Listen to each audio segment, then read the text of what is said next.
Yo, my people, and we're live. Gooners Therapy Monday nights. You know how we get down. Really Schooner there. Positive Dan's there. He's finally showed up, guys. Hugo's there, and we got a debut for my guy Waffle Don, man. Big up everyone.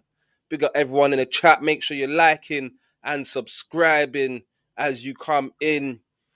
And yeah, it's been an eventful weekend, people. Eventful weekend, and it's been an eventful weekend for Arsenal losing to Aston Villa. And I think the best thing we can do is just start off on how everyone feels the game went. Positive Dan. Whose mic's doing some madness? I don't know whose mic that is. Is that you, Hugo? Has someone got in the background or something? Was it me? It weren't me, was it? No, it might have been Hugo. He put himself on mute now. Yeah, Dan, how you feeling, my bro? Give me 1 sec, my bro. I'm just sorting out that thing we said. 1 sec. Trying to anyway. Yeah, go on. Yeah, man. Listen, as you know, Dan, I was at the game. I was up at Villa Park, and you know when you wake up and you just have that feeling, bro. Like I was in two minds whether to go to it right up until the last minute, and someone actually messaged me on Instagram. Because I was thinking, how would I sell my ticket last minute sort of thing? Do you know what I mean? And someone messaged me just before I was about to leave and was like, any Villa tickets? And I swear I was so close to just going, you know what? Take it. It was an early kickoff. It was a long old drive. And I just had that feeling in my stomach. I don't know what it is. Like, I get this feeling every now and then. And every time I get it, we seem to, draw or lose. But you say to yourself, no, you might be pleasantly surprised. And obviously, I said to myself, let's wait and see the lineup. That might give me a bit more enthusiasm going into the game. As I was walking to the stadium, I was so busy driving, I hadn't even checked. So I checked it as I was walking to the stadium at about 12 o'clock. And when I saw that there was no Saliba, because for me, Saliba was perhaps even more important for this game in particular than Declan Rice, because you need that solidarity at the back. You need, like, as good as Gabriel is, he's the leader. Saliba is just so cool, calm, and collected. And I feel like going forward, people don't realize how much he helps us going forward by setting the tone, by bringing the ball out, by bringing that calmness. And when I saw he wasn't playing again, I was going, I've seen Timber play at centre back, and listen, he does okay, right? I know some say he was a centre back before. Well, maybe in Holland, maybe, but not in the Premier League, because as good as he is as a player, he is not a centre back. And listen, he didn't do a lot wrong, but the presence is not the same. Hincapié, I thought, was a bit suspect the first half. The second half, I thought he was man of the match for Arsenal, our best player. But in the end, the pressure was too much, and we conceded. And it really knocked the stuffing out of me, of every fan that was there, of all you guys watching at home. It's a big blow. There's no way to sugarcoat it. It's a massive blow for Arsenal. It's a big blow for Arteta and for all of the players. But what I will say is, we're 15 games in. We are now 2 points clear of Manchester City, 3 of Aston Villa. Now, Aston Villa, I remember 2 seasons ago, they actually beat Man City at Villa Park and Arsenal in the same week.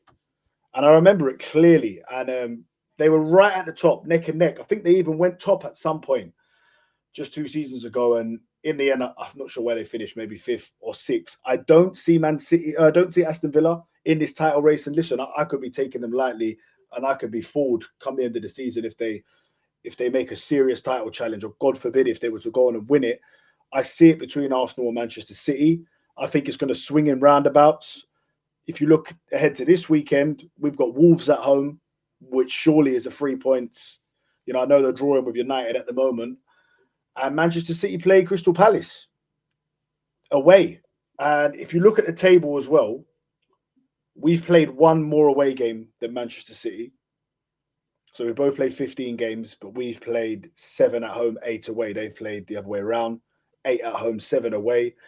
And what was interesting is when I was looking at the fixtures that are left, it's getting to that time now. We're looking at the fixtures already and seeing who's got to play who. And when I look at Manchester, the four away games that we have played that they have not played are Manchester United away, which I think will be a tough game for them, always is. Liverpool away, Chelsea away, and the other one is Sunderland away. Now, the 3 away games that they've played that we still have to play are Brentford away, Brighton away, and Wolves away. Now, I would be expecting 9 points in those 3 games. They actually lost to Brighton. And if you look at them 4 games that they've got, Sunderland away is going to be difficult for Manchester City. I know they beat them at home, but it's totally different kettle of fish up there. Manchester United away, Liverpool and Chelsea away. They've got to play Chelsea twice. So can I just say something, Dan? Why are you not taking our home games into account, though? You think our home games are going to be roller motion? Well, Dan, if you look at it, we've only dropped 2 points. We've only dropped down. We've only dropped 2 points at home this whole season. Yeah, I'm talking about the home games that we have left that you're speaking of. Is a lot of these games we dropped points last season. Such as who? Such as Everton, such as Aston Villa at home. We haven't beaten Aston Villa at home in 2 seasons. Such as Bournemouth at home, who beat us at home. Such as there's other ones. You're talking about the end of last season. We dropped a lot of points. So it's not going to be straightforward as much as you're saying that. We've still got to go to Tottenham away. I think that will be a win, but we still got to go Anfield away. We both have to go Spurs away. We both have to go Spurs away. This is what I'm saying. I feel like Arsenal have the slightly favourable fixtures and we have the 2 point lead. Another thing, these players are not going to be injured forever. Saliba's going to be back next week, and that's going to change everything. And then, really and truly, I mean, Madueke is back now. Trossard looks to be back. I know he only played 20 minutes, but he must be back. Who else is there now? Who else is out? Jesus is back. It's only who is the big casualty is what? It's Gabriel. Victor Gyökeres, of course, is back. I'm sure we'll talk about him a bit later. But the only real big injury will be Gabriel now. So Kai Havertz will be back, and I think he's going to be massive for us. I think he's going to be absolutely massive for us. And for me, look, we've all been saying, even you, Dan, But Dan, when I was sitting there talking about, I was excited to say Havertz is coming back. You weren't saying it's going to be massive for us. Now all of a sudden, Havertz is going to be massive for us. Well, yeah. Listen, Dan, but Gyökeres has scored a few goals then. But for me, Havertz is our number 1 striker now. That I saw enough in that. And listen, your tune does change sometimes, isn't it, Dan? Listen, of course it changes. This is football. We're allowed to change our minds. You're allowed. I wanted to have faith in Gyökeres, and I still is a little bit of faith in him. But I remember Havertz scoring clutch goals, scoring important goals. He's a very intelligent player, what he does. And you said it, you're Havertz's biggest critic, and you said you started to feel like you miss him a little bit this season. And sometimes you don't realise what you've got until it's gone, sort of thing. Based on what I've seen, Havertz is a number 1 striker, but that's concerning in itself that I'm even saying it, and that I've had to miss him. That's what's concerning. I'll touch on the lineup before we bring one of the boys in. So with the lineup, remember when we was in the lineup? I don't know if you remember it, Dan, on the previous show before it. I said I wanted to see Madueke on the left, and I wanted to see Gyökeres up top. And I didn't want to see Eze on the left or Gyökeres, Eze or Marino, because I just feel like Villa Park, they're in your face. It's going to be a game where you're going to need speed. You're going to need pace and power. And they have a high line as well. And I just felt like I put in Marino there. He was only playing because he'd been playing so well, but a false nine, a man who's not got much speed against a Villa team like that. Personally, I feel like he got the lineup wrong. And I think he did too, because he changed it straight away at half time, which is, I've got to give Mikel Arteta his credit, because that's twice he's done that now. Can't give him Well, credit, Dan. You it's can't actually give him three credit. times. You do have to give him credit. Why not? No, He bro, nearly, that left side is not working, he bro. brought Anyone he can brought see that. Trossard on, and we scored. And and we had a 15-minute period in the game where we should have. And I don't know why. Once we scored, it just kind of stopped. And then the game was too gun ho. And even at the end, don't lose that game. And someone on that picture, they said, right, lads, come on. We are under the cosh here. We've had a bad day at the office. Let's take the point and move on. That's what we should have done. Can I interject there, Dan? I hope you don't mind, yeah, Go on. bro. I like you as a friend. I like you as a brother. But, bro, our manager doesn't see things that normal fans see, bro. I'll give you an example. We all knew Pablo Mari was shit. This guy used to play him all the time. We all knew Rob Holding did not work, but he was a good character in the dressing room. We all know Eze or Madueke are ineffective on that left side. You don't risk it. You could have played Martinelli there. You could have swapped it around.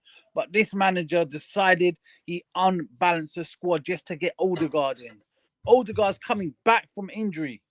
Eze's playing well in that role, in that centre role. He's fitting into it. This manager decides to put Odegaard. Odegaard was good in the second half. I'll give him that for about 20 minutes, even though I do think he was partly at fault for the last goal. But before that, the first half, Odegaard was terrible. Eze and Odegaard cannot play together. Now, the other question with that one is, and this is what I mean by balancing the squad, the manager doesn't see things. Sometimes he's reactionary, then he gets plaudits, yeah?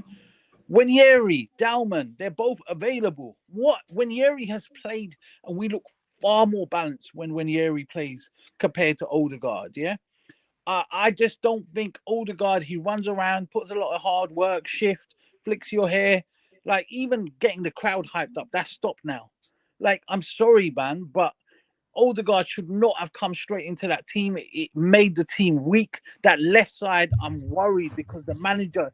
I'm giving you one example where we can all see Madueke is not very effective on the left. Eze is even worse than him. Why isn't the manager seeing it? Don, what do you think? I totally agree with like everything you said there. I thought the way we approached that game, starting Odegaard, was wrong and putting Eze on the left. That was one of my biggest problems. You know what I'm saying? It's favoritism over again. And you're not going to win titles like that, man. Just shoehorning your favourites into the team just when you feel to, yeah? Odegaard had a good game against Brentford, yeah? Fair play. But still, yeah, I don't think he earned the right, yeah, to play against Villa, especially when Eze had scored a hat-trick against Spurs. You can argue that Eze hasn't been great. He wasn't great at Chelsea. I get that.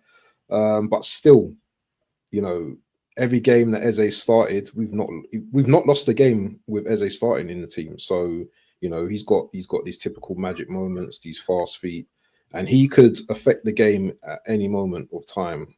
So I was a little bit disappointed by that, but I wasn't surprised.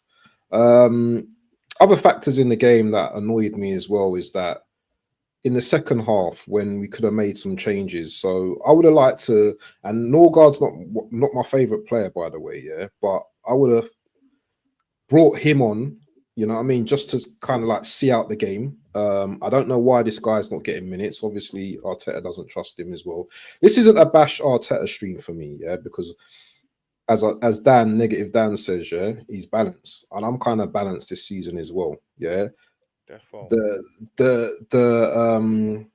at the end of the season, that's when, you know what I'm saying, you're gonna see, man, you know what I mean, if we don't win anything. But for now, I just think we just got things wrong. And that last minute goal, yeah, that last second goal, yeah, that was the dagger. Do you know what I'm saying? Because as Positive Dan said, we could have seen out that game in it, and we wouldn't be feeling as bad. But it's just that last minute dagger that just gives you that PTSD, like, City are like a point behind now. I mean, 2 points behind us now, and now we're under the pressure again. And let me just quickly just say this: 2 seasons ago, Mikel Antonio, I had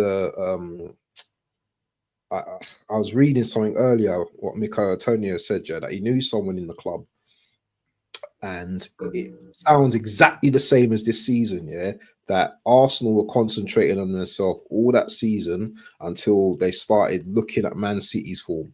Now, every time we do streams, all I'm hearing about is Man City now. When before it was like clean sheets, you know, this record that we're supposed to be breaking of Chelsea's and all that kind of stuff. I weren't hearing nothing about Man City, but all of a sudden now, yeah, we're hearing about the Sharks circling and all that kind of stuff now. So there is pressure, and the fans are feeling the pressure. So if the fans are feeling the pressure, the manager and the players are definitely feeling the pressure, and that's all I'm going to say for now. Do you know what? It's funny you mentioned that, yeah. Imagine how weird was this, right? So I've gone to Birmingham. I've watched the game, obviously. Then I've stayed in Birmingham. I've come back around. I stayed out with my friends and that. Anyway, come back about, I don't know, must have been, it's quite late, 11:30, 12, something like that. And then my mates rang me and he said, "Oh, it's my mate's birthday. Do you want to pop in here? It's right. It's not clocked too far from my house, but it's in London, Essex, right?"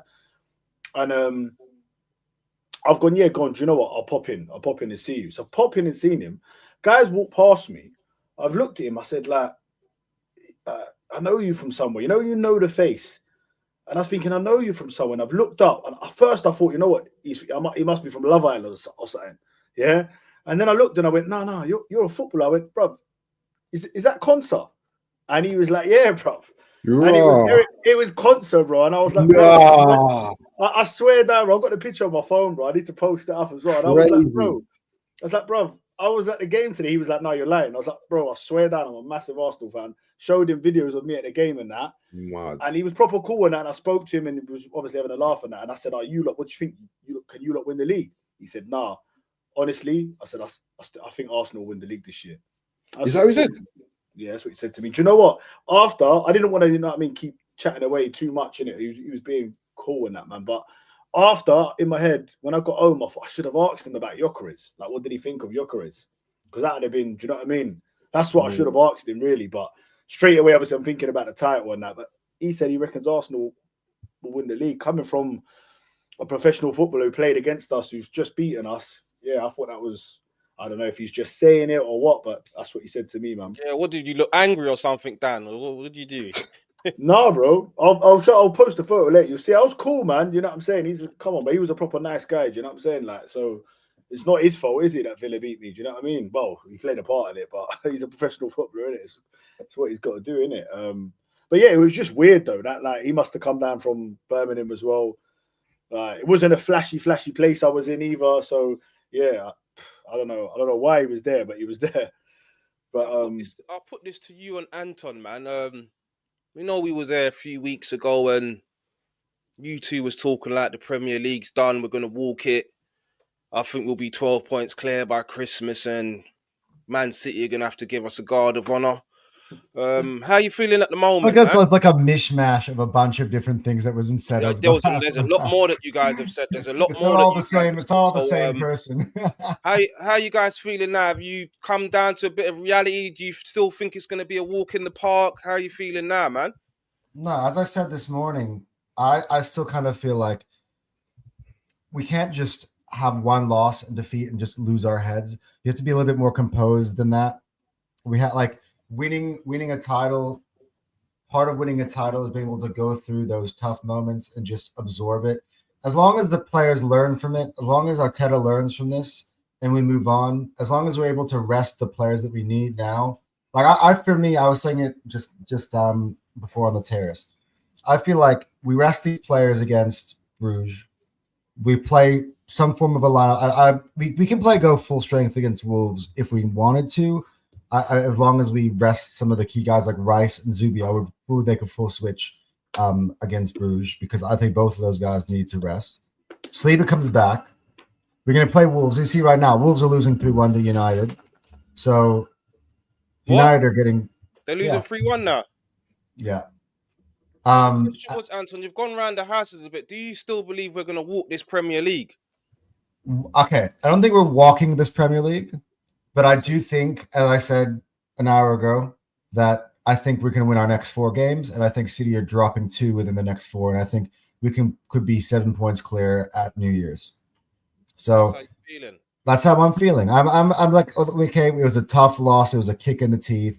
It was a shitty moment, and there are a lot of things to criticize within that performances, and I think that's fair, because then we can take that and we can use that to be able to better ourselves. But I say we move on. I don't think this is going to get any worse than this. I think we're going to have a win against Wolves. I think we're going to have a win against Everton, against Brighton, and certainly we're going to get our revenge against Villa, because I think it's good to play the team that when you play a team that within like 3 weeks from each other, twice within the same month, right? The team that generally wins the first one is generally the one that is more likely to lose the second one, because the loser of that game, especially where your competitor like Arsenal is going to be up for that one, especially when they come to our place at the Emirates. Sorry, and I see them beating us there. Sorry. We haven't look, guys. I understand. I'm not saying I'm up against it, because everybody here is feeling negative and feeling down. At home. But yeah, what? It's not something that we I wanted to ask. Sorry, is it Anton? Yeah. So I wanted to ask you something, because you just said that Arteta is going to learn from what's ever happened, but let's just go back to the Sunderland game, We've drawn 3 games. Sorry, is it 3 games away? No, we drawn 2 games and lost. Yeah, drawn 2 and lost 1 game, And every team we've played away has been really like physical in that midfield. So I just want to know, what is Arteta going to learn going forward from these games? Because we need rotation, right? Going forward, isn't it? Yeah, you can't play Rice every single game. Yeah, You've got players like Norgard, Ethan on the bench as well. You have players at your disposal that you can use in the next few games. Look, unfortunately, the question about what Arteta is going to learn is a very, very good one. I think there's obviously a lot of information that maybe I'm not privy to, or many of us are not privy to.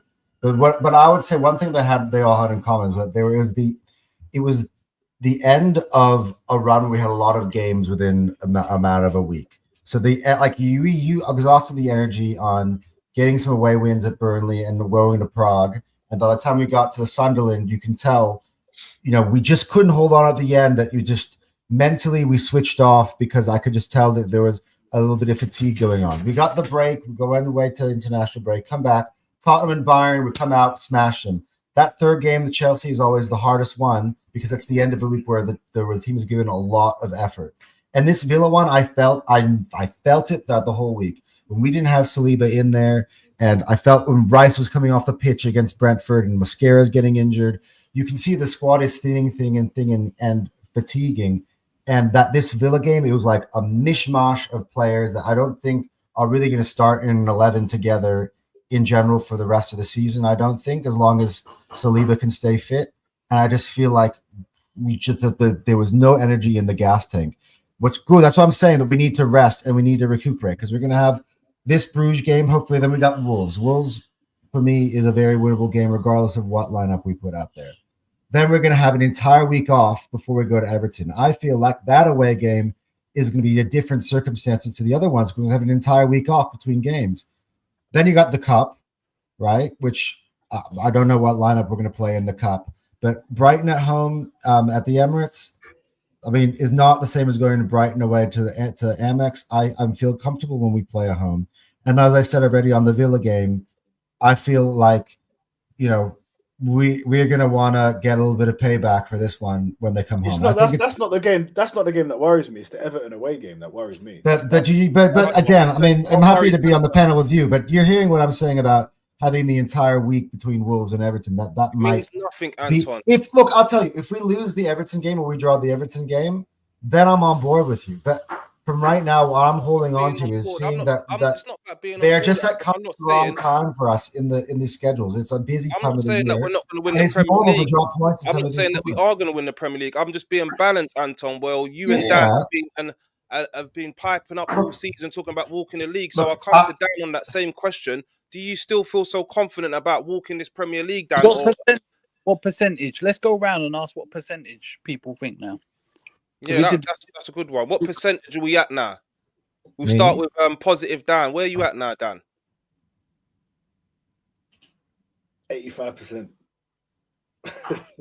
85%. Yeah, 85%. Where was you before? You was 99 before, innit? You know, so I was gonna say 80 and sound like really, really up there, and then you went 85. It's gone down from 95 to 85%, isn't it? Oh, you've come down a bit then. I'm still where I've been at 50-50. I'm at 50-50. That's where I'm at. Waffle? I'm a bit more optimistic, so maybe 68%. 68. 68. It's a random one. 68. I know. Just the number in my head was just thinking about 68. You did the quick analytics, boys. So. Yeah, I don't think we're going to win it now. I'm on 45%. I was 50-50 last week with you, Dan. And I don't know if it's the PTSD, as Don said. It's a little bit of that. But we've seen it 3 years in a row, bro. And I'll tell you why I'm at 45% now, and it's going down rapidly. Before the game, Positive Dan did a stream on Friday, and I was in the comments, and I said to you, we're gonna lose this, bro. I just knew it. Like, this is before I knew about Saliba and everything. I looked at the form of Aston Villa, and I looked at our mentality, and we're missing some big mentality. They've lost one game in 30 home games. You know, I don't know who it was who beat them, but when I saw that stat, one game. It was us who beat them. We beat them last year at the beginning of last season. It was us. Was that the last? Was that the last time they lost at home? Wow. Yeah. Wow, man. Yeah. But the reason I think that we're not going to win it is number one, I don't think the manager is flexible enough. He doesn't see problems, and I've already told you about that left-sided thing. He doesn't know what to do. Number two, and this is the big thing, City have already done it. They've got winners. They've got a manager that was won multiple trophies. They've got Haaland. They've got the Foden's resurgence is unbelievable this year. Diaz at the back is getting good as well, and they've got a world-class keeper, Donnarumma. Would you not sorry not to cut you off here, but would you not look at that, for instance, that Fulham game last week when they were 5-1 up and it ended up being 5-4, and they need a clearance up the line to keep. Do you not say that you see the vulnerabilities there? Because I see it. I think they're going to address that in January. I think it's going to be massive. One, Rodri comes back. When Rodri comes back, that whole defense is completely different and it's more solid. Yeah, they're only 2 points behind us. Number two, I think their Pep's probably got a few good signings. Like, he's ready. Shirky's now. He was unplayable in that game when I watched it. You know what I mean? What game? What game was that? This weekend. He was like watching Kevin De Bruyne again. Do you know what I mean? Did he start? Yeah. He started. Yeah.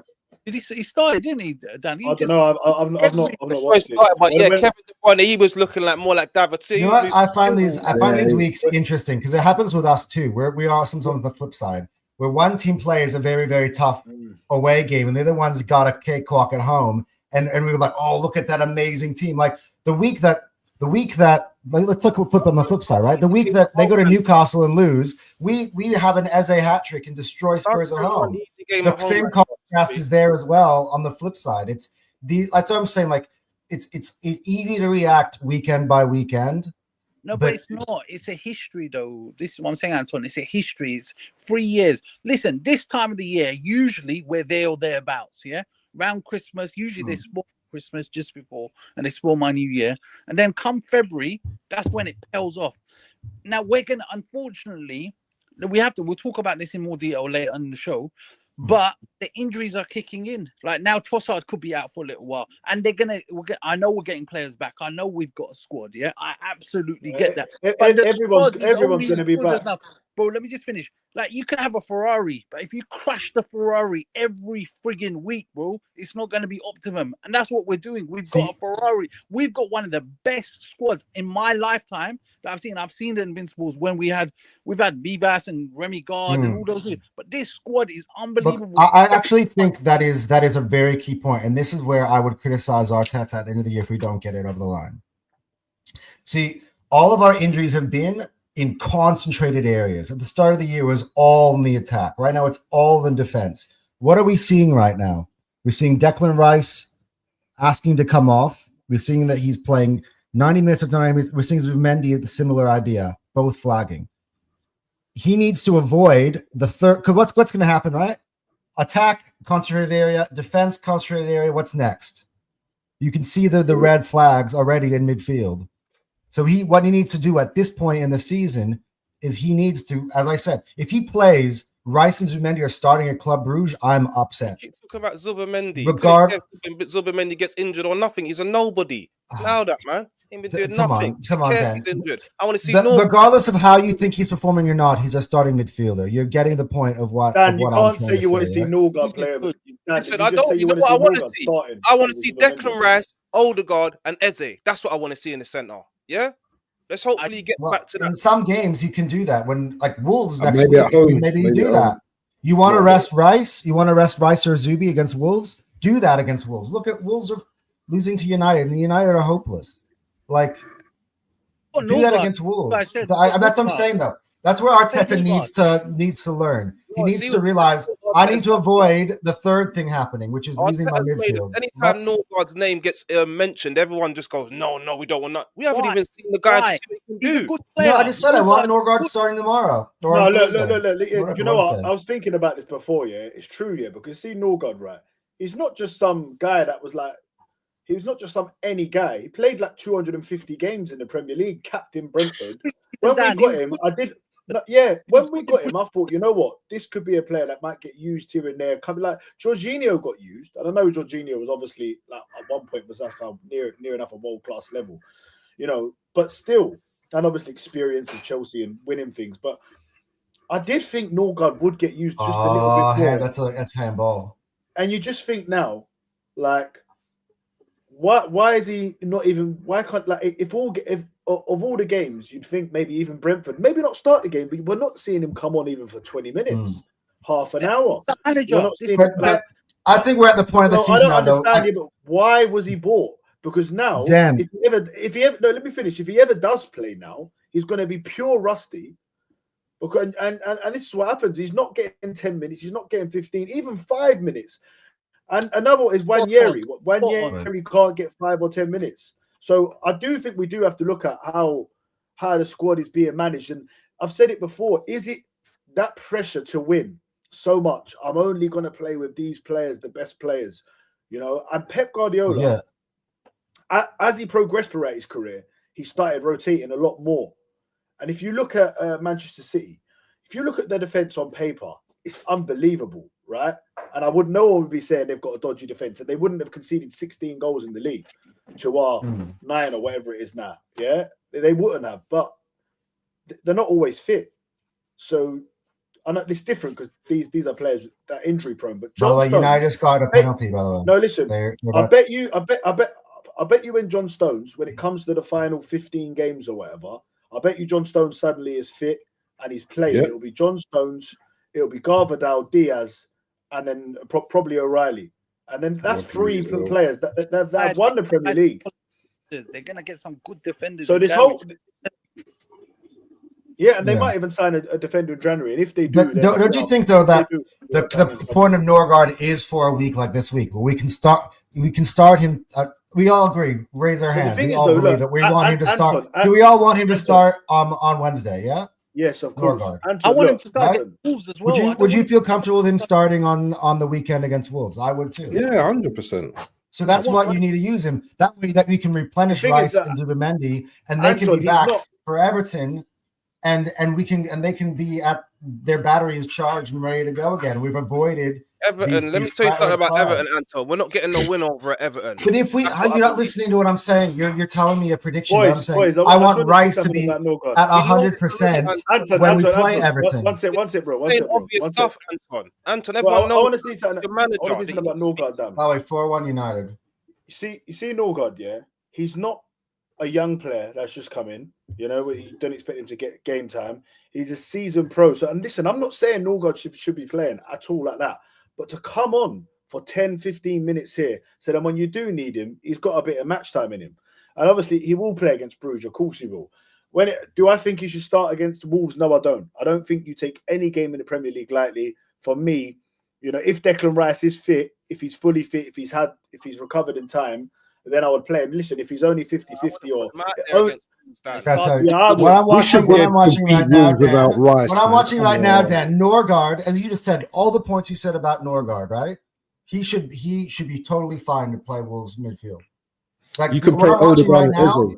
Man United have been poor in midfield all season, and they are running ragged all through them right Yeah, now. listen, Wolves. This is going to be. It looks like it's going to be the worst Premier League team of all time. They've only got 2 points. I think Derby had 6 points, and they ended up getting 12. This Wolves team, and I don't know why he took the job. Rob Edwards, obviously the Wolves. Bro, I like his what heart. I mean, someone's got to. I mean, I like they're what not going to say. half Wally said about Norgard in the comments, yeah. And this is a brilliant point. This guy's got Premier League experience. He was the former Brentford captain, playing in week in, week out, and he's a Danish international, bro. You know what I mean? And what you just said, positive, Dan. I 100% agree with what you just said. The more you don't play him, the less Premiership ready he's gonna be. Like, so play him against Bruges, even if it's not the full game, play him for a little while, play him against Wolves. I agree with what Anton, they're crap, bro. This is where you need the squad, then have a positive squad to go into that Everton game, rejuvenated. Zubi needs a rest, Rice needs a rest, a few of the other players need a rest. But I guarantee you our manager's not going to do that. He's going to put No, but them back listen, in. Well, again, if you are right, I have a problem with that. See with Rice, That is when I'm going to come out and I'm going to be upset. With Because Rice, though, he's not learning from his mistakes. Anton, please, when I'm speaking, bro, on my show, please, bro, because you just speak over quite a lot, bro. It's getting quite frustrating, bro. So please, bro, yeah, I'm trying to say something. I can't even remember what I was trying to say now, bro. But You said Rice. Yeah, so if Rice is going to play against, not play against Wolves, right? If he doesn't play against Wolves, doesn't play against Bruges, do you not think that might be a too long of a gap to then go into that game against Everton, or do you think just give him the 2 weeks? What do we think? We can give him the 2 weeks, mate. He's that good of a footballer. I think he's that good of a footballer. If he has 2 weeks off, he's not going to come back and he's going to have no rust. He's just going to slip straight back in and be doing what he's doing. That's how good Declan Rice is, man. And I think it would be good if we were resting him against Bruges, then maybe he can come on, play Wolves, but take him off at 60 minutes. But I wouldn't even put him out there against Wolves, I'll be honest. I'll just give him that 2 weeks off. Time off. Or bring him on maybe last 20 if we need him. Put him on if we need him, which we probably won't. Maybe that would be the best option. We can put Skelly in the midfield, bro. He's a midfielder, bro. If worst comes to worst, I know he's not going to, but that's what I think. Skelly would be all right in midfield against Wolves. We don't. I agree with negative Dan. I hate calling you negative Dan. I agree with negative Dan that we don't need to play against Wolves. What about Ethan, man? No one's mentioning Ethan either, man. Ethan's on the bench, bro. Ethan's capable. Like I said, I've already said at the start of the season, I'm not coming to call out Arteta until let's get to the end of the season. I don't even want to say nothing about him. Do you understand? But the way he's managing this squad and he's managing some of these players needs to be questioned. It needs to be questioned because there's been multiple games where these players could be getting minutes. They're not getting minutes. I can't understand it. What's Ethan Nwaneri? I was saying this last season, Dan. Do you remember? I was saying, what has Ethan Nwaneri done to Mikel Arteta? Something's happened behind the scenes because I can't understand how he's not getting out there. I can't understand it. I mean, at the moment, though, you have both Odegaard and Eze fit, so I don't see a world where there's a game for Ethan at the moment, unfortunately. Last 20 minutes when we're up, there's a game for him. You can find a game for him. When Saka comes, he can also play on the right as well. There's a game. Wednesday, Club Brugge, I start him. Yeah, I would have liked to see him. I would have liked to see him come on for Saka on the right. This whole thing that he can only play in the centre, he played on the right last season. Was it last season? It was, or was it the season before? No, last season was his breakout season, wasn't it? Last season, he came on the right. I remember him scoring a good goal against Brighton when he came on the right. He scored against Man City in that 5-1. You know, he was playing in the League Cup games. He had got like 8 goals or something. Like, yeah, I mean, with Ethan, sometimes, you know, you need freshness to come on the pitch. And I felt like we really could have done with him coming on against Aston Villa. But I think it's that thing. It's like, even as a fan, you go, oh, like Saka might not be having the best game, but you know he's got that moment in him. You know he's got that magic. So you kind of think, oh, and Arteta's probably thinking that. But sometimes you just have to take him off and roll the dice and bring one of these younger players on, because let's even go on to the Emery as next well. point, Dan, yeah? The Villa players have probably not studied him like they've studied Saka. Do you know what I mean? And what's the next point, Dan? Is it Saka? The next point is Martin Odegaard and Declan Rice has come out and called him out about him jumping out of that 50-50 challenge at the end. So it's time to talk about Declan Rice. I've not seen it. Well, You ain't seen tell everyone, because I don't know about it. Yeah, let us know what it is. Can you play the clip? There's a Twitter clip. So carry on talking. I'm going to get it up. And I'll add it to the stage. 1 sec. Let me get it up. Are you allowed to play that content? That is interesting, though. Really interesting. If Declan Rice has come out and said that about. Have you guys seen the end, that last sequence when they scored, and Odegaard's kind of like dancing around and not going into the challenges? It's embarrassing. There's in-betweeners clip. Have you seen the in-betweeners clip? Anton, can you turn your mic down just a touch? Because when you speak, if someone else is speaking, we can't hear them. Yeah. That's what is that better? Is that better? Yes. Let me try to do mine. Sorry, boys. It's like overpowering. If someone's speaking to you, we can't. Yeah, my mic does that sometimes. My bad, guys. Is that better? Not really, bro. It's the same. That better? But you guys can control it as well on your end. The mic volume. Yeah, you can control the mic. Yeah, what am I on your end? Because on mine, I literally turned my mic almost all the way down now. Oh yeah, you can. You was on 127, Anton. Flipping hell, mate. Yeah, that's too loud, bro. Apparently, it's my fault. No, you have to control it on your side. There, that's better now. That's much better. Dan, can I ask you a question? You know what it is as well? There's an echo, so you hear it in my headphones. I'm like, bro, what's going on here, mate? Go on, Hugo. Dan, I wanted to ask the rest of the panel this, yeah? Do you think Odegaard, because for me, over the last 18 months, he's been bad, bro. I'm very frank with you. I've been disappointed. There was one season he did play well, but I do question his mentality, because remember, at Real Madrid, you got to be elite. You have to have elite mentality. He didn't make it at Real Madrid. We gave him at home when we were going up the ladder. Do you actually think he's that much better than Ethan Emery? Because when he got injured, I'll be very frank with you, Ethan actually balanced the squad and we were playing quite nice football. Do you know what I mean? I'm not convinced that he offers that much more. Like, his shots are usually off target, whereas Ethan's are on target. Although I give Martinez, that was a wonder save. Odegaard has got a lot of energy, but there's a lot of hopping around. And going back to what Dan said about that last goal, he doesn't get stuck in. And Declan Rice is absolutely right. I said this on AFTV last year, that he pulls out of tackles. He doesn't get stuck in. He hops around, plays it to the left. He looks like he's doing a lot, but he doesn't always do a lot. Whereas with Ethan, it's a little bit more composure.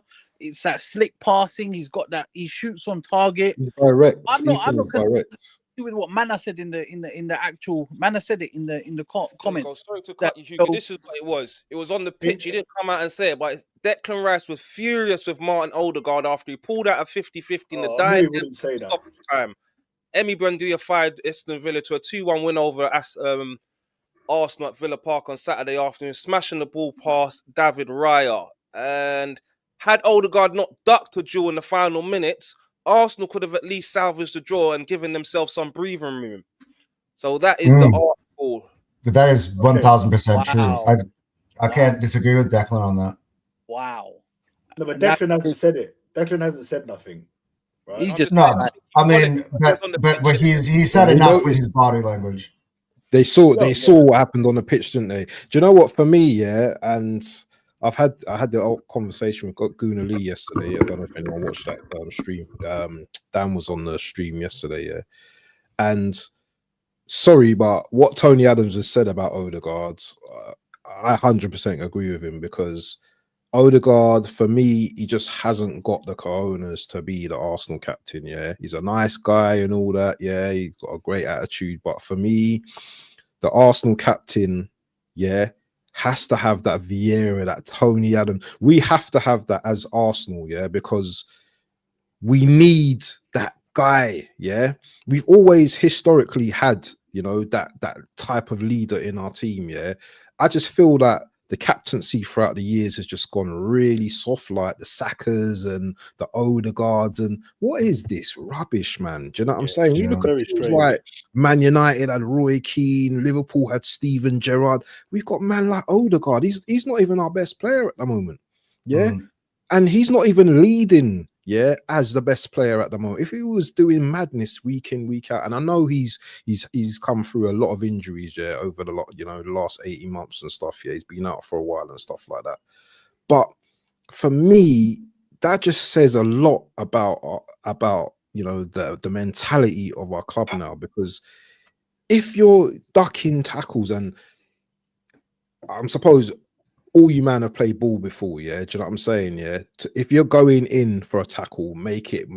Just make sure you hit that guy in it, because can't, man. when you do the 50-50 thing, yeah, you're probably going to get it. You're the one who's going to get injured more in it. So I don't know. Odegaard for me just seems to be soft, and as I said, I think he's a nice guy and all that kind of stuff, but to be the Arsenal captain, I think you need a bit more about you. And Declan's got everything. He's got the nice guy, but he's also got that ferocious, do you know what I mean, beast about him. But would it make a difference though if Declan's got the armband or not? I mean, because he's basically the captain anyway. I'm just saying that he's basically the captain anyway, though, isn't he? Well, do you think, is he? Or like in results wise, do you think that would results could get better if you got a different person with the armband? The difference, I think, for me, yeah, with Rice is that I think players look to Rice, yeah, because they see him leading on the pitch. He's a man that ain't ducking out of a 50-50, yeah. No way. He's a man. He saved us, didn't he, with that challenge in the first, things that go unnoticed where he put his in the 6-yard box and he got put on the way. He got winded. I see him, it was right in front of me, but he was winded. Like Odegaard ain't doing that. No chance. Listen, I agree with you, by the way. I agree. I think Declan Rice or Gabriel should be the captain, but I'm just if we change captain tomorrow, I'm not sure that gets us over the line or gets us results. I also don't think it sends a good message in terms of listen, the players or the vibes of the team. It would kill Odegaard's confidence completely. Because the fact that they're making them vote for who the players voted. Yeah, the players voted for Odegaard. Well, that's what you need to do. They do this in the NFL. Yeah, at the start of every single season when they finalize the squad, the players have a vote of who is the team captain for the year. So it doesn't. It's come on, that's nonsense, bro. Barcelona have always done it. Famously, Barcelona have done it as well. It's a famous thing that Barcelona do. That must be where Arteta's got it from. Can I just say something on this as well, bro? Listen. Or maybe he thought they were going to change their minds and go with Rice. No, because they're not. Declan Rice, we all know he's got that Irish blood. I know he's an English bulldog, but his grandparents are Irish, Dan. So that's something on you. I know you got that Irish blood. Yeah. Come on. But you know the Irish are boom. They don't take no nonsense, bro. He's got that. Everyone can see Rice. He was the West Ham captain when they won a trophy after God knows how many years, yeah? Arteta runs the whole dressing room like a dictatorship. He tells the players where they have to play. There's not much freedom, bro. We saw him kill players like Pepe. To a large degree, I'm worried for Eze because they've got their At the same time, you can make an argument that he's improved. What I'm saying is, if you Declan Rice is never going to say I want the captaincy. Gabriel's never going to say I want the captaincy. So if you go in the dressing room and go, guys, Odegaard is captain. Can we have a raise your hands if anyone doesn't want Odegaard to be captain? No one's going to put their hand up, bro. Like, I'm sorry. And then you go back on the media and go, oh, the whole players voted for him, bro. Declan Rice has not got that sort of personality. But you as a manager, you have to be ruthless. Look, it's not fucking worked for 3 years, man. Let's get fucking Odegaard out as a captain. He's not, for me, he's not even good enough to play for some of these games. He pulls out, bro. I've gone on AFTV. I called him like Mr. Burns, bro. It's not the first time. Some of these fucking tackles he pulls out, bro. Do you know what I mean? Norway, let's just be honest. Norway done amazingly with him. They've got Haaland, they've got Odegaard. Yes, he's a good technical player, but he's weak. He's got a weak body, bro. Do you know what I mean? I could barge him off the ball. He'll go flying back to Norway. I don't want to dig out after all of that, man. It pisses me off why the manager can't see it, man. I don't understand why. It's his favourite. He's got his favourites, like everyone says, and Odegaard's one of them favourites, man. And no matter what, we all knew once he come back to fitness, he was slipping back into that 10. Yeah, Eze could have scored 5 against Tottenham. It don't matter. It don't matter. He's coming back into that team and he's going back into that position. Yeah. I have to say, Dan, I've been at the Emirates. Yeah. We've been at the stadium and Dan's there fuming at Odegaard, man. I've had enough. He keeps jumping out 50-50 tackles, Dan. Yeah. Listen, when you see that, there's nothing more infuriating as a fan seeing a player jump out of a 50-50. And I've seen Odegaard do it countless times, and I'm always someone who would like to try to get behind a player. He's our captain. And listen, he does do some wonderful things. He did one pass that was sublime at Villa Park. It was an unbelievable That's the part that I didn't get about what Arteta did at halftime, right? Like, I thought the substitution should have been, and this is what I thought it should have been, was Odegaard off for Trossard, not Eze. Because you could have switched Eze into the middle, and his game could have taken a whole different turn in terms of by switching him positionally. I thought you could have taken Odegaard off and put Trossard there, and I think we would have been a little bit more effective. I think he took the wrong man off, honestly. Do you know what I was thinking about? Dan, after, you want to go through the comments, some of the comments after, Dan, yeah? Yeah, go on. We'll do that now, innit, Dan? Go on, just go up, innit? Yes, I'll do it. Sorry, guys. Obviously, we've got a big panel today and it's got a bit heated, but I'm not going to go that far up. Let's just go to, AFC always says, Gyökeres has to start against Club Brugge. I agree 100%. Let's get him some goals. He needs to start from here on out. That's it.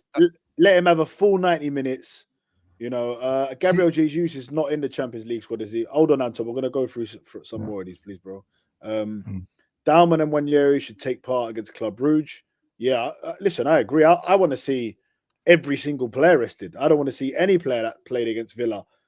I don't mind literally whatever happens in that game. I know, listen, we want to finish top and all of that, but listen, there's more important things going on right now. We're definitely going to be through. So I'm actually going to the game myself, but I'll be happy if I see, honestly, if I just see a whole brand new 11 from the weekend, I'd be happy. Norgard is a Premier League experience. This is what you was talking about, Hugo. Norgard is a Premier League experienced former captain. How he can't get a game against his former team is beyond me. Big up half AFC volley, always 1886. Right. If you're not subscribed, please sub, my bro. We've got a question here. Question to the panel. Top Gooners moaning about Arsenal playing every 3 games. So do Man City. City players look tired at the weekend. No, they didn't, because Pep knows how to rotate. I would say they look tired in the middle of the week. It's like they're just having it at different times of the week. So yeah, listen, City have definitely looked tired and rugged. Listen, they've had a good performance, but they also lost to Aston Villa as well. So this whole thing and the rotation, and the reason why they conceded 4 goals against Fulham is because he took off Nico Gonzalez, who was their best centre midfielder at the time. That's when they started conceding goals, when they took him off. But people don't. Yeah, why did they take him off? Because he was fatiguing and he was tired. And it could have cost him. It could have cost him in the end, though, Dan. To be fair, it nearly did cost him. He got away with it. Can we stop this? You can play Odegaard and Eze. No, you can definitely play Odegaard. I think you can play them together. I think they just need more experience playing together. He's done it. He's done it. We've done it for like 45 minutes here, 45 minutes there. They done it against West Ham, though. They need to get used to playing with each other, to be honest, before we start making a final judgment. It's the Lampard-Gerrard thing. For me, it doesn't work, man. Here's the problem with the attack, guys. We keep trying things for a short period of time and not letting them just learn how to play with each other. That's what frustrates me with Gyökeres not being in the lineup all the time. And everybody giving him all this stick, because bro hasn't even started since November. The last time he did start, he gave us an excellent 45 minutes. It doesn't matter, Anton. You can come on. Listen, you can come on and make a difference. Listen, Marino comes on and scores. Havertz has come on before and scored. Right, which is why this whole thing, 20 minutes is a long time in the Premier League to come on and get a goal.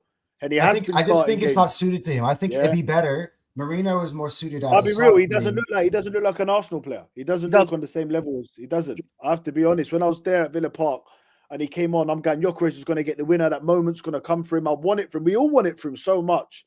Like, you know, if you think about it, right? When you look at all these signings, we spent whatever 300 million this summer or whatever. Or what was it? 260, however much it was. I think it was closer to 300. Not one of them signings has taken us to another level. Not one of them. We're the same team as last year. We're just bigger. Because Eze had some good moments.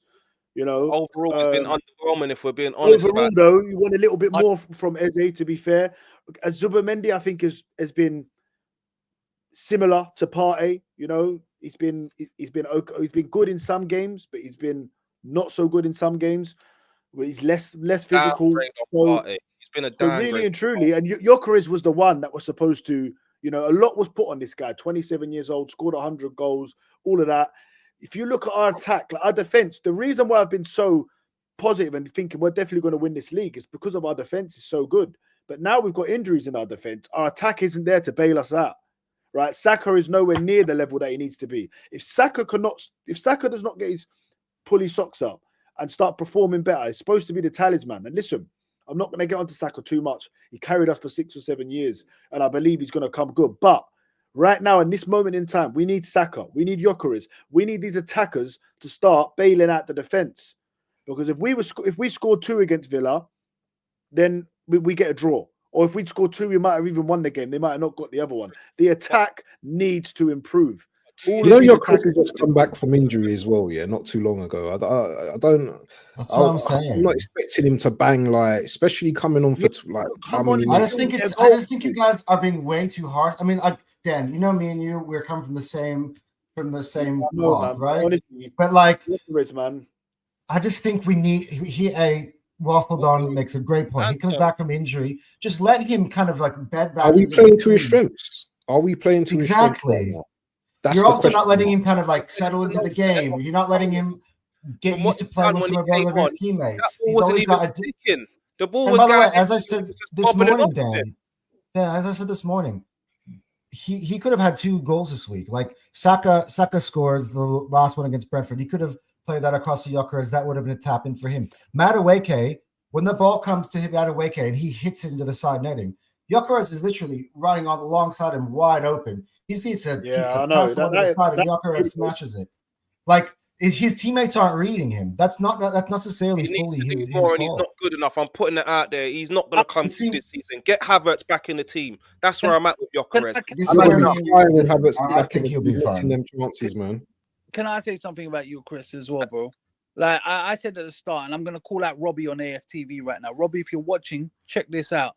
I hope he is watching. I told you in November. Hey, I need Hugo's channel, Robbie, man. I told you in November that we're relying on set pieces too much, bro. I told you, Robbie. You kept on cutting me off. Oh, yeah, is that a bad thing where we're getting set pieces? Bro, we haven't been playing well this season. There's a couple games I can say, wow. Yeah, Newcastle got away with one. Like, Man United, we got away with. We were relying on Gabriel's set pieces. What's happened? Gabriel is out.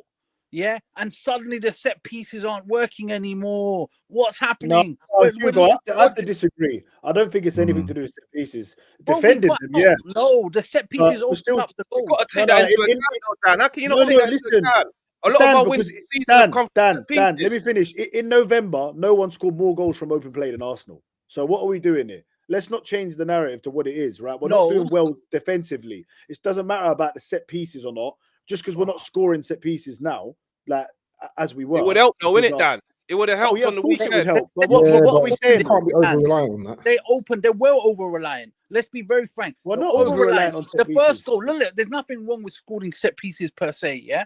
But when you're I wish we were scoring from them. We'd be picking up more points. I give you an example, the Liverpool game. If you're saying we're over-reliant, that means we would be scoring them and winning 1-0 from corners. We're not. But you know that teams practice. Was playing for corners against Liverpool. We should have gone out and tried to win that game. They were shit at the time, bro. They lost to Crystal Palace in the Community Shield. We weren't brave enough. We were hoping we'd get a corner, get Gabriel, and then we'd just be defensive. That's unfortunately what it was. And going back to your Chris, bro, I'm with positive, negative Dan. I'm getting confused between you guys. I'm negative Dan, bro. I've seen the eye test. I've watched a lot of football at the Emirates, bro. He makes some dumb runs. The players don't respect him. He's a bit too bulky. He's missed some easy chances, yeah. And I'm sorry, I've got Eucharist in the back of my shirt. That's going to be a waste of What money. easy chances has he missed? Bro, I'll give Yeah, you I the don't think he's missed How many any easy Man chances. United game. I don't think he's even had them. He's had a He half hasn't missed chances any at easy best. chances. But listen, as a striker, you need to be getting chances. The Portuguese Atletico Madrid. Portuguese league player. That's what Eucharist. And I know people don't want to admit it, bro. But he's not that top elite. I thought we're bloody getting Haaland Mark 2, bro. This is coming up with. I said to you, this is Marlon Haywood, bro. This is Marlon Haywood Mark 2. Yeah, and Hugo on that. That's what I broke down. When he coming from the Portuguese league, this is the 7th best league in the world. When you break it down, the Netherlands league's above it, German league's above it, Spanish league's above it, Italian league's above it. This is a low level that he's coming from. Do you understand? And I've said it before, when he's coming up against these Premier League defenses, this is the best he's come up against in his career. Do you understand? Yeah, you got to have a higher IQ. Like you said, Hugo, I've seen some poor runs. People keep saying that we're not creating the space. He's doing madness sometimes. When he's meant to be making a run, he's wrestling with defenders. What are you doing? Listen, the top strikers, they come on, they make it happen, man. They do make it happen. They come on and they have a moment and they score. And even I know, listen, all goals are goals, but there's just not been that, like just a swivel on the half turn and then just banging it in the bottom corner. I've just not seen that. This is what I'm expecting. So hold on. So Dan, doesn't that mean also, that he's obviously got confidence issues as well now? Because no one ever talks about strikers going through confidence issues as well. Maybe the guy's suffering from confidence. When I look at him now, he looks like a man that's playing within himself. It does look like that a bit. Look, that's why, listen, hopefully, but the injury didn't do him well. That's why I was a bit disappointed by the injury, because he was just starting to find form. He had just had that. Talking about the pass out to Trossard again. No, but I'm just talking about. Oh God, I'm just giving you some context into where we are at with him. I feel like if he didn't get that spell out, he was just starting to find form. That Burnley game, I felt like if he played in that second half, doesn't come off injured, he scores another one or two. He was in that sort of vein of form, and it just was the wrong time for him to get injured. And now he's trying to work his way back into the team. He hasn't even really started yet. I feel like we're just being a little bit harsh with him. We're being too quick to write him off at the moment. Look, Anton, you can go on this one. We ain't got time forever. Gyökeres being on the pitch drags. I know we have time forever, but he's not starting. Like I said, Marino's been starting. Let's be honest. When you see Marino at the start of the starting 11, do you not go? Oh, damn it! Because that was what I was disappointed by on the weekend. I see. There's no Saliba, and I see Marino's up top again. Anton, listen to this comment. Can you comment on this? Because this is something you've said as well. Gyökeres being on the pitch drags. This is from AFC always, bigging up space. Is this what we've bought him for? But it's a team game. He drags defenders in because he stays in the box and he occupies defenders. Come on now. It's a team game. But when him, Dan, him could on you the pitch, do that? Could you occupy some defenders for me, please, Dan? Is this what we bought him for? Bloody hell. This is what I keep hearing. He runs at the back four. Like Marino is just a wall. Defenders is able to kind of sit back and play deep when Marino is up there. All of a sudden they have to counter his step, which is why let's be real. He didn't hold the ball up against Aston Villa. He didn't even do that. Let's be real. Let's be real. Go on, I want to hear what Waffle's got to say. Who's the last striker that Arteta actually coached? Who is it? Aubameyang. Oh, I mean Jesus. None. So that's his first striker he signed since.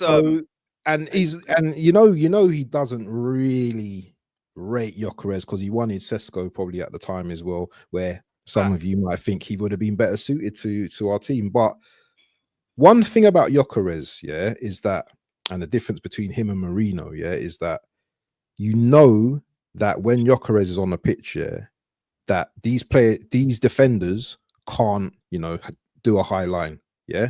With Marino's playing, Aston Villa were like, what? I ain't worried about this, man. Exactly. Let's go high. You know what I'm saying? Because you know what Marino's gonna do. He's gonna sit deep in it, pick up the ball, do what he does, and all that kind of stuff.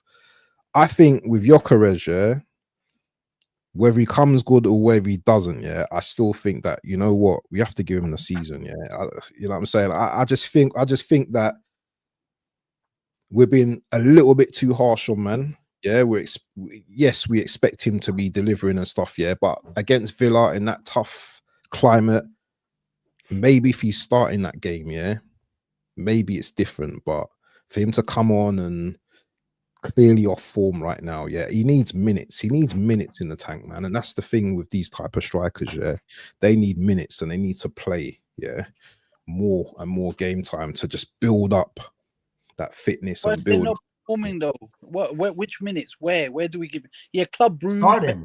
Start him. Maybe No, don't yeah, I'll say start him. He needs to Start him. No, wait. Can we not all agree that he needs to be starting right now, though? Surely, No, no one wants no. Marino to be starting. No, Hugo, you want Marino starting over? Yeah, bro. For me, I told you this No last week. way. Number 1 is Kai Havertz. Number 2, Jesus. Number 3, Marino. Number 4 is Bro, we can't take risks this season. There's no Wait. room for Gyökeres You have has to play Gyökeres as your over Marino. fourth best striker. best striker. Yes, I don't think Based off what? Gyökeres, yeah? Look at He Caps' needs to comment. start- He needs to start the next 3 games, and if we pull up short come Everton and Havertz is back, it's over, Gyökeres. over. That's Finish. it. Oh, bye-bye. That's it. We ain't got time to I have mess up. some bad news for you guys. I think you guys I have feel- some revisionist feel history Havertz on Havertz Havertz. anyway. I want to Weke, 65 million down the drain. Kai Havertz scores there again. He's The coming man to has been team. so gone. He's Oh been my gone for so God. long. Him and Jesus, and all of a sudden, you guys are just forgetting what these men I are. don't know what There's a anyone's reason why we wanted to buy a striker. Why we were confident crying in out him for a starting. striker. But I don't know I'll what let anyone's you guys- seen that's making them feel confident in him starting. If I I'll didn't let you think guys that listen, game, focus already Listen, failed. with It's Kai fine. Havertz up top, we got to 89 points. If we get to 89 points this season, that'll be enough to win the league. So give me We're Kai gonna Havertz get back in that to team. 90 points, I believe. Isn't it with Gyökeres out? Didn't we start to struggle in games? we started looking Yeah, more fluid. Waffle. We No. still struggle in games. No. We still I struggled, see didn't we? Waffle. I said this to Dan, and he was like, "No, we started looking more fluent." I said, "But we'd won 10 in a row with Gyökeres in. He come out of the team, and now we have dropped points. But Yeah. it's also come without Gabriel and without." I love how Waffle says the same things as Exactly. me. Don't It's give the it very to Sunderland nice, game. calm It's the manner, Sunderland game and where it just we was touches- out of them. And look at Marino's record. 2-2 against Sunderland. It was Tottenham, looked very fluid. Then it He's was not a Bayern Munich, striker, looked very though, Dan, fluid. man. He's not a striker. Don- Though he, Don, I you know don't what? want to I start told Marino, these but men before. I'm like, I'm looking Waffle, forward man, to being I on the don't stream want to with start you because I Marino. love the way you I don't want to start Havertz. I don't want to start Jesus, and I don't want to start Gyökeres. Get positive down on the pitch, man. Get him started up front, man. Hey, By the way, bro, Dan, I want Dan, Gyökeres big up to starting. you. I want Your five up. post-match interview, what you said, like after the Villa game, I gotta big you up, man, because you're exactly what we all needed at that time. All the fans, you know what I mean? Like you were a settler. Big up to you, man. Which one? The monologue that AFTV you one? gave, the one that's been clipped up and We shown still over and over believe again. you. We Yeah. still believe in you guys. And Mikel I Arteta, literally Come on. like you. you were. Oh, I no. woke up after being really depressed in the morning, and I Yeah. saw that. I'm like, yeah, man, let's go. Dan, Nah, do you big know up. what? That Papinkus messaged me today, innit? And he was like, "Yeah, bro, you've been getting bare love from it, yeah." And he was like, "You need to ask AFTV to collab with you on the Instagram one." Yeah, you do. We'll see. They need Yeah, to do that. 100%. If they did that, that'd be big for us, man. Mm. Yeah, But that bro. one went I viral on Instagram. I see that one went viral, innit? Yeah, bro, it's got bare views, and I had to rally the troops. You know what I'm saying? Mm. Because listen, at the end of the day, look, this is the only thing which does annoy me about people. And you know, Dan, you ain't been like that. No one really on here. Even Hugo, he's not, going mad. He's just sticking kind of with what he said. But it's like we've just gone 9 points behind. You know that killer when you know that it's too far and you're not going to win it now. We're 2 points in front. Like, listen, I know there's signs that we're seeing similar patterns, so we're all getting a bit stressed. Even me, all of us, of course we are. We're football fans, we're Arsenal fans. We want to see our team win. But let's remember as well, we've had 15 games, and out of those 15 games, we have accumulated the most points. And I would say we've had the toughest fixtures as well. So Mikel Arteta is doing some things right. And listen, every manager's going to make mistakes. Pep Guardiola made how many mistakes last year when they lost 10 games in a row? This happens. No one is perfect. So just my problem is, Dan. Stick My with this problem team. is, and I said it on the terrace. And my problem is that fans like yourself and fans like Anton just got too carried away, bro. And that's what's been very frustrating for me this season. I've liked what Arsenal have been doing. Yeah, Can I be honest with you, Dan? 1 second, Anton. Let me just finish, my bro. Yeah, and then you and Anton are just going on and on. We're gonna walk the league. Man City are not good enough. They're going to force not to say Man City. If Haaland don't score, then Man City don't score. You're talking all this nonsense talking. I've just That been was saying, nonsense. That was a fact. The but it's fact not was fact that no more, is if it? it was a fact. If he doesn't score, they lose. But that's not a fact no more That's what because it he was. hasn't scored in a couple of games and they've got over the Yeah. line, Dan. Yeah, Yeah. but it was we a fact when I adjust. said We it. And the other adjust. notion that you've been It coming was a with, fact when I if, said it. you know what the other notion is? Hugo, I'll put it to you. You know what the other? If Haaland gets injured, Man City are finished. What are you talking about? Why would Man I City be didn't say finished that. if Haaland gets injured? I didn't They say haven't that. I got just no said other players on the pitch. it'd be a massive miss for them, just It'll like be a Gabriel massive would be miss. for It doesn't us. mean that they're bloody finished. And this is my thing. Let's just have a bit of balance, man. I've never once said Man City were finished. Never. Say that again. I trolled them when they said Wrote the them blue off, shark though. was coming. You and they wrote them lost. off, didn't you, Dan? Because you said No. we're going to walk it. Man City are not the same. I've got clips, Dan. Do you understand? No, Yeah? no. You wrote them off, bro. No, I Dan, never wrote Dan. Man City off. I said I've always had PTSD from Man City. So I said, if anyone, the only team I was worried about is Man City. That's what I said. I wrote Chelsea off, and I'm still writing Chelsea off. I'm writing Villa off, even though they're only 3 points behind us, which is crazy thing. And they're on. You know what? Villa probably won't win or come close, but I'll never write off anyone after that Leicester season. Do you understand? And Unai Emery, he was a man possessed on the weekend, man. Did you see him, Dan? Honestly, if Aston Villa won the league, oh my God.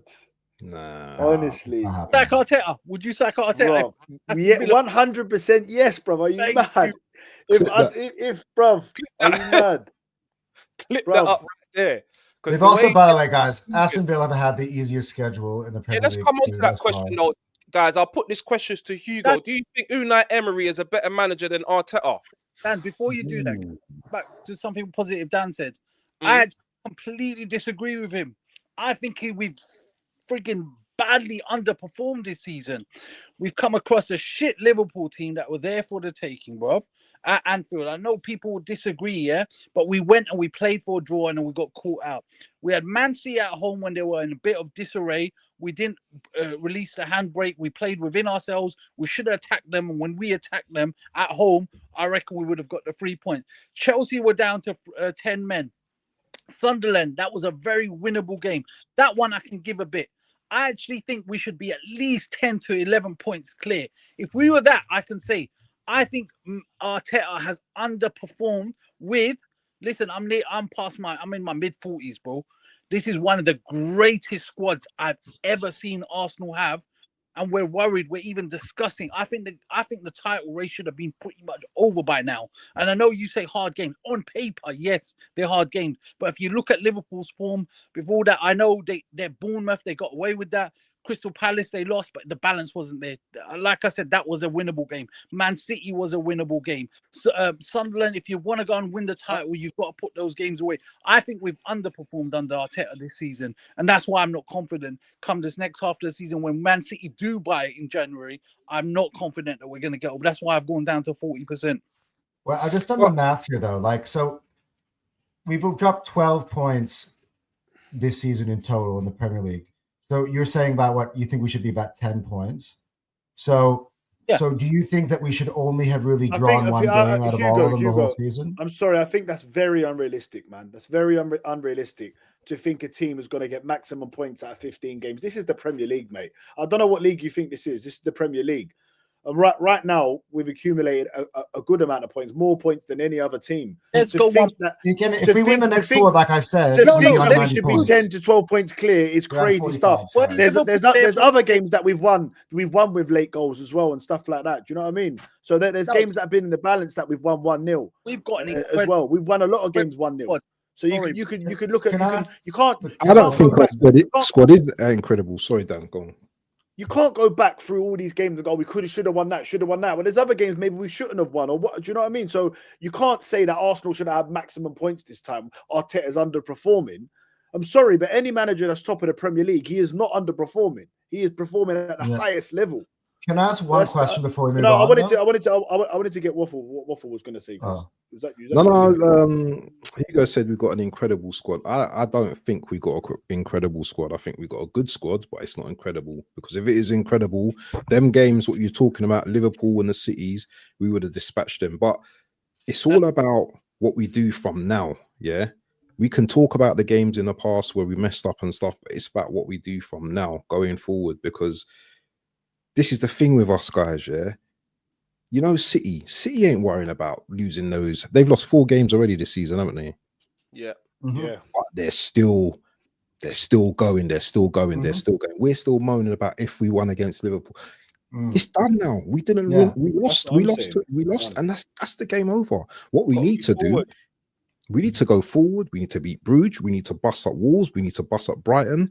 I can't remember who Everton as well. We need to beat them teams, yeah, to show the other rivals that we're still in the title race, because we're gonna sit here We're still in and say charge of it. all about this and that and that. But what are we doing going forward? What is the solution? Because I'm not hearing no solution from Mans. All I'm hearing is what we should have done last night, or what we should have done 2 months ago.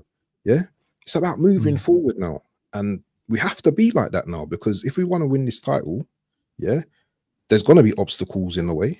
We lost to Villa. Halas, it's done. Yeah, we just have to move on now. I don't want to be talking about this every single day. Oh, Villa, this was the mistake and all that. What about man like players coming back? And I'll tell you someone who I think that we're missing as well, yeah. And no one's mentioned his name on the stream. Mosquera. That injury for me when Saliba was out, I think that injury was crucial when he got injured. I think it was crucial because him and Nkapie, yeah, they were probably starting to form a little, do you know what I mean? Relationship in defense, and him getting injured now and Timber going into centre back, I think that kind of just messed things up for us. So, big time. You lose Timber at right back, you know what I mean? Who's been the best right back in the Premier League this season. You know, and him and Nkapie, they've never played a game together. You know, they're both the height's not there. It's just it was always going to be shaky of a patched up defense like that. That's why I was upset that Saliba didn't start the Villa game. I thought when Mosquera went down, I'm like, I'll tell you gotta play Saliba somehow. Even have him on the bench. For me, I'm like, if you have him are we on the rushing bench, back though, Anton? Aren't we gonna rush? I know, but I think it's a risk you got to. I'm not saying like I was more upset again. I said that he wasn't in the squad. Full stop. You could have just in a situation like we had later on. We needed to close the game. You bring on a Saliba even for 5-10 minutes to try to give you some stability. I think we get away with that without losing that, you know, and conceding that last minute goal. You have to have that insurance policy somehow. And I feel like when I look and it's like Sen on the bench, and that is what I have to turn to. Calafiori is now going to be, you know, suspended for the next game. Oh yeah, like, he's suspended. Yeah. All I would say though is thank God we've got Wolves, but guys, I've just clocked that we've got a raid from Dan Potts. So big up Dan Potts. Big up Dan, appreciate man. that. Can I ask one question before we move on to the next subject though? Just hypothetical. Let me just speak to the viewers quickly, guys. If you could please like for us, subscribe if you're most of you are probably new, so if you could subscribe, we'd really appreciate it, man. We're a new channel trying to get to that 2K subs, so like and subscribe, please, guys. Yeah, go on. You and Anton, yeah.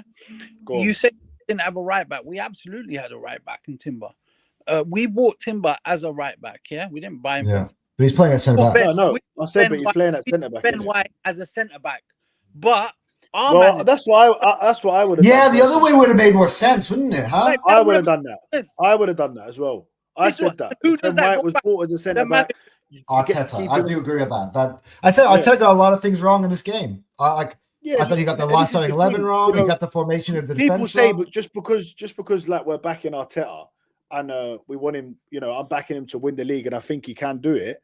Doesn't mean that he never makes a mistake. I loved Arsene Wenger, but I criticized him when there's loads of times Wenger would frustrate me and piss me off. Do you know what I mean? So then people go, "Oh, I can't believe you're saying that now. Like you said this, you said that, or whatever." You listen. I said I back my manager and I back him to win us the Premier League. Yes. If I see him, so if I see something now, I'm not allowed to say, "Oh, I think that wasn't right." Do you know what I mean? This is football, man. You know, and like someone said earlier, Dan changed his opinion. Like, bro. If managers change their opinion, they start a player for a few weeks, then he goes out of form, and then they play a different one. You go by what you see. Do you know what I'm saying? And what you're seeing. So when Arsenal were okay, we might have been getting carried away, but when City were faltering and leaking goals as they were, and we were cruising, it was looking like, you know, that it was going to be an easier. Easy. It was looking like it was going to be easier than what it was. But I've always said City with the team strictly because of the PTSD, because of Pep Guardiola, the team that I look at. And even now, none of us are talking about Villa like we probably should be, because Aston Villa, they're there on merit. They're not there by luck. I know Anton said they probably had favourable fixtures, but I personally don't think they've got the squad for it. But you never know. Like Dan alluded to earlier, there's that Leicester season. And look, that'll just be another team thrown in it. At least if it's just us and City, it's two of us going at it. And whatever happens, happens sort of thing. But so on that, we'll come to our next point. So before I even say anything, I just want to point out a few things. And I know this has caused a bit of debate. People have said if Emery had been given more time that Arteta's had, he would have at least won more trophies with this Arsenal. Again, I don't like this question. Going to exactly like what Waffle said. It's in the past. It's gone. It's gone. Like what are we doing? No one knows. The answer is no one knows, Dan. No one knows. That's not the question. That's not the question, Dan. What I'm saying is Unai Emery a better manager than Arteta since he's left Arsenal? Remember, he left 18 months in charge. First season, he finished 5th. 1 point off the top 4, got us to Europa League final. He left, went to Villarreal, won the Europa League, knocked us out in the process, got Villa into the Champions League for the first time since 1982. So is there an argument? And another one, Arteta's come up against Unai Emery 9 times. Unai Emery's won 5 games, Arteta's won twice, and there's been 2 draws. 1 game won against Aston Villa in the Premier League in the last 5 games.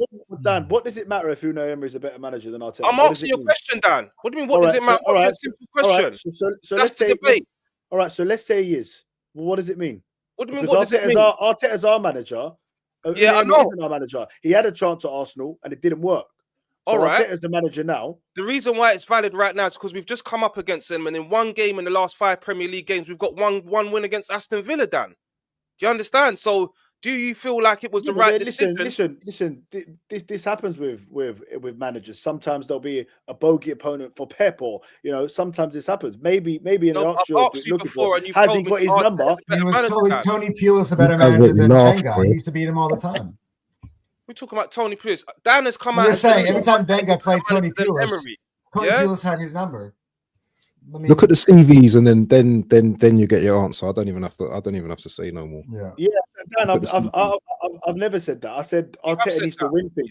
I said Arteta needs to win. I think the difference is who's a better manager and who's a better manager for Arsenal. For different questions. 100% Arteta.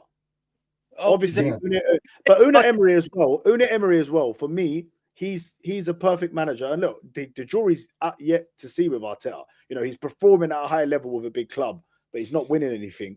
Unai Emery, for me, when he's at them sort of clubs, like your Aston Villas, like your Villarreals, like your Sevilles, that's when he does his best magic.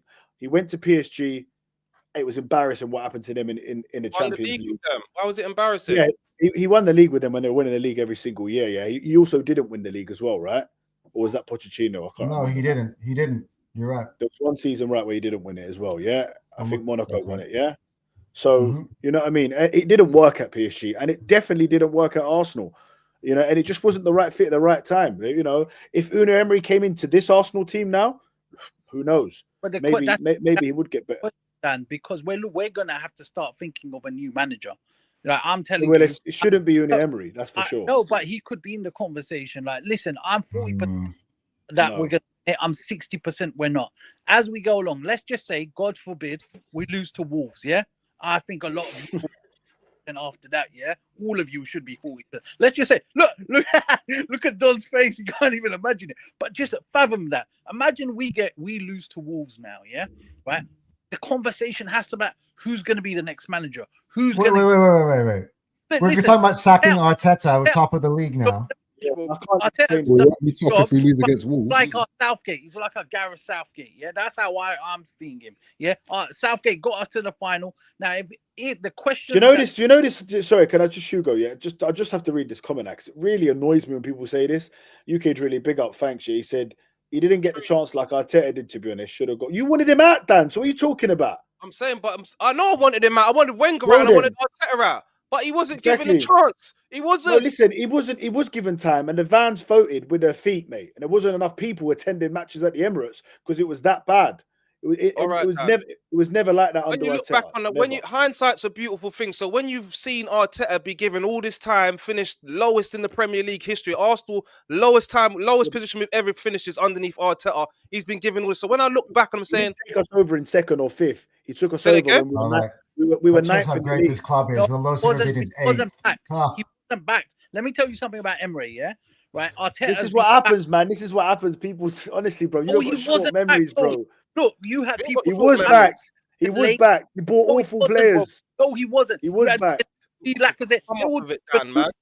they were doing. Lacazette and Aubameyang was When he Wenger. raised it, now let me finish. When he raised it, when Emery raised it, the board didn't back him. He lost the respect of the players because it was him against the players. Exactly. Look, listen to what Lee said. He wanted Exactly. Zaha. He didn't want Pepe. He wanted Zaha. We didn't back him. Because the board had already decided. It's so like you and Dan have said this when I know you were definitely winning them out as well, Hugo. And now you're sitting there talking about Unai Emery. Why are we doing this? Because Honestly, He's we done are- wonders at Aston Villa. He's looking like a top class manager at Villa. yeah, he's looked The, very good. the in guy's first name half of actually triggers me, honestly. for the I like to first say half of the as little season, as I can about Emery. he looks very good a lot, right? He's got Villa into the Champions League. What is it?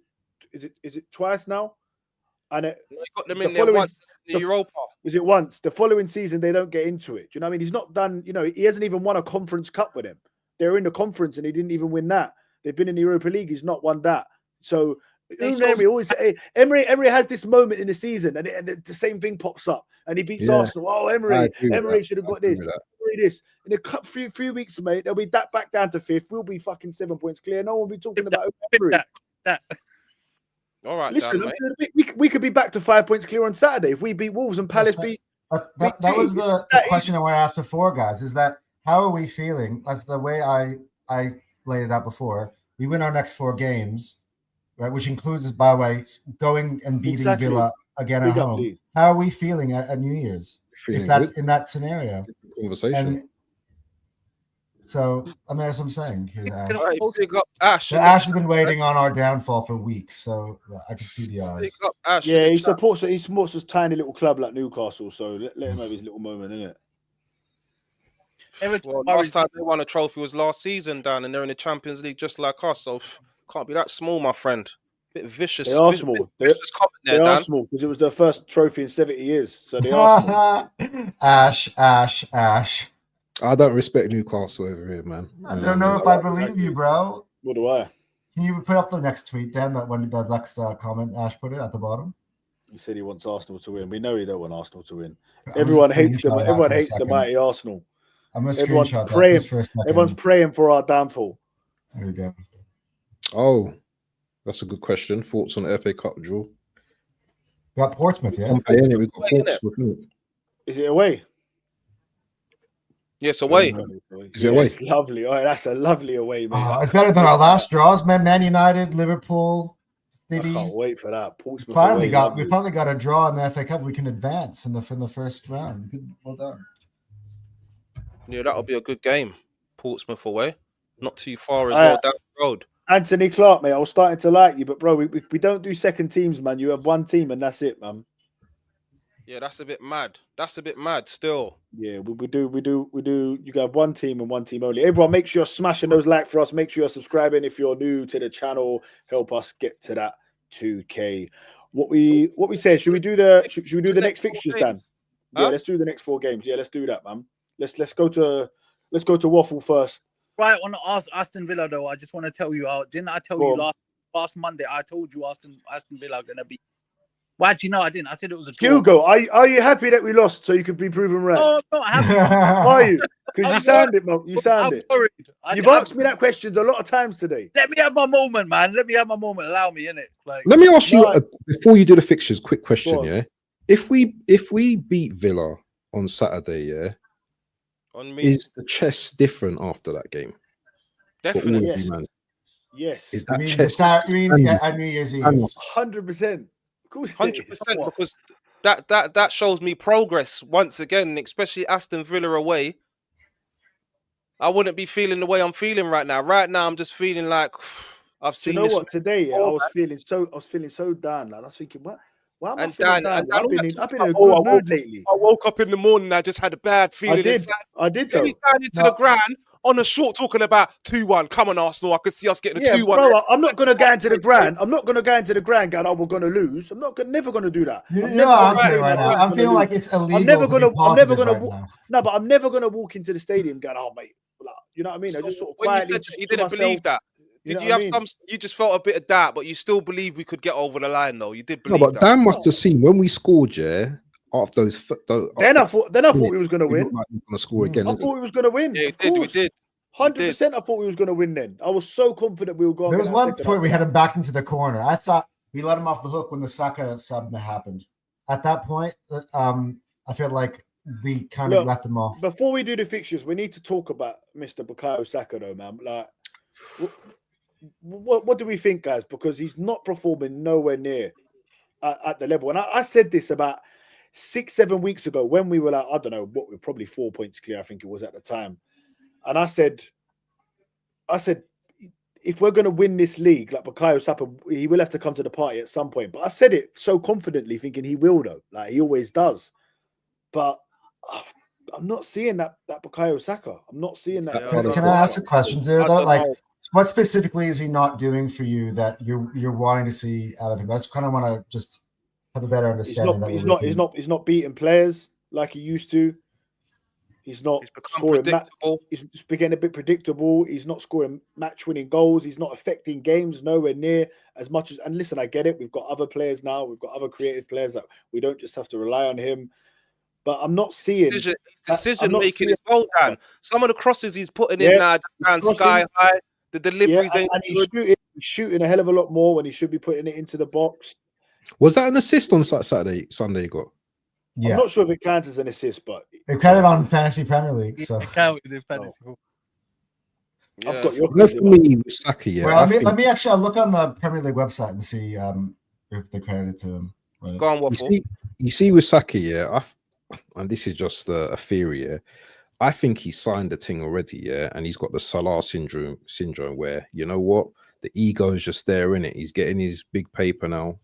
You know, he shouldn't be the main man right now in the team for me because he's done his years as far as I'm concerned. Yeah, it needs to be other players now that, you know, we shouldn't be looking at Saka as the main man. We should be looking at other players, you know, that should be doing more than just Saka. But I hear what you're saying with Saka. Like, there is definitely a selfishness and a greed to him. Like, he's always trying to shoot crazy.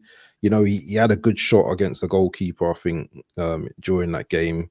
He does always, out of all the attack, though, he's the one, apart from Trossard, that looks likely to score. So I don't know what's going on with this guy, man. It's not right. Back to the original question, I just looked it up. The Premier League, according to the website, they credited him with the assist for the Trossard goal, so it was an assist. Okay. Yeah, I don't care about that though. His performance was nowhere near good enough. Can I come back to Saka as well? I actually disagree with what you just said. I don't think Saka's the sort of guy that money will affect him in that sense. Yeah, it just comes across like a good, genuine. Is about no. I know his people, so yeah. I shouldn't. He's not that guy. I think. I do think his attitude has changed a little bit. No, though. but I think. Arguing with the refs and all that. I do. Listen, trust me, it can happen to the best of us, man. Like, just because you go to church on a Sunday, it don't mean that. Do you know what I mean? It don't mean that you can't. You know, you got all that money coming in. Listen, I don't want to say that about my star boy Saka either. And look, sometimes you want them to have that bit more of an aura about them and that confidence and stuff as well. But he also just got engaged. So I feel like he's like a lot of going on. Yeah, I saw that as well. I don't see the same Saka right now. And listen, I'm waiting for it to come. I'm waiting for it, and it's in a big game. You need that moment. That moment when Saka cuts it in and bang, he scores that goal. And like, you just, I don't know. I need that when Saka comes to the party, Saka is the one. He's done it. Like Waffle was saying, he's bailed us out so many times. He's carried us on his back when he was 19, 20, 21, 22. Now you're 24, and now we're in the best position we've been in years. And now we need you to step up to that next level now. And we're not seeing it this season.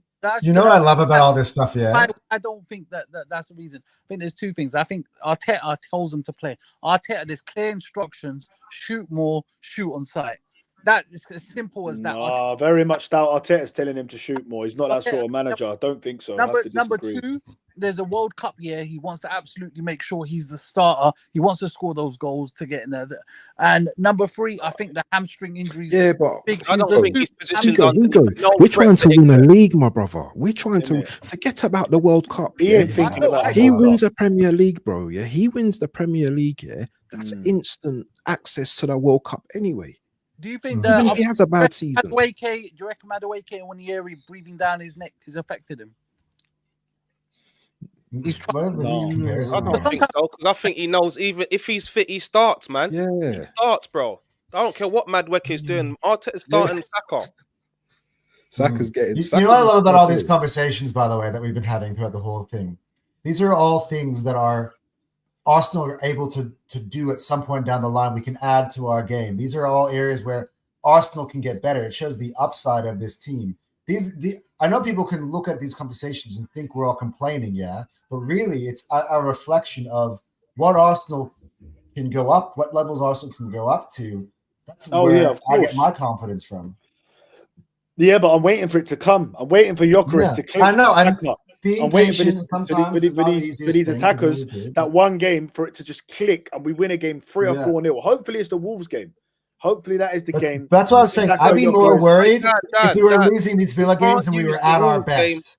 As a parameter for us to see but how Dan, good sometimes you just need that confidence. If Saka can go and get because what's going to happen is listen, Dan, if Saka gets his first Premier League hat-trick in that game, something like that, or Gyökeres gets a hat-trick, trust me, bro, confidence. It's not the parameter, Dan, because it doesn't matter, though.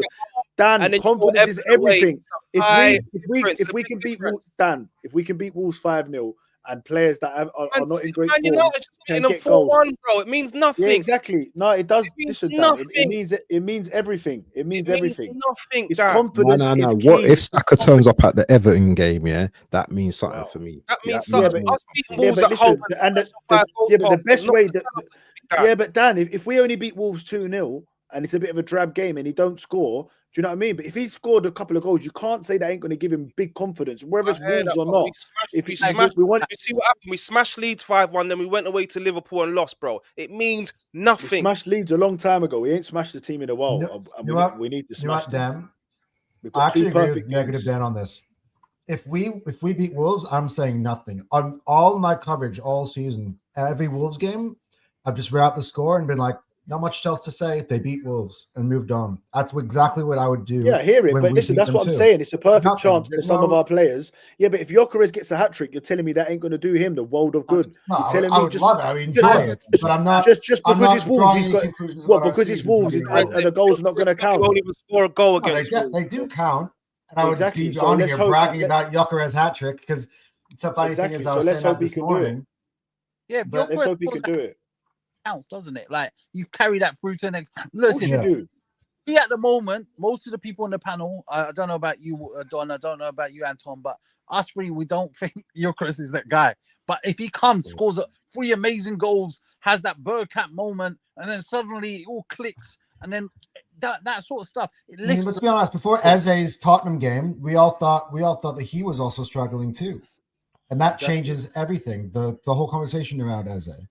The Crystal Palace game helped him. That goal against Crystal Palace, that too. That confidence into the Tottenham game. Similarly, listen, we don't need Gyökeres to score loads of goals. Even give us the next 5-6 games good.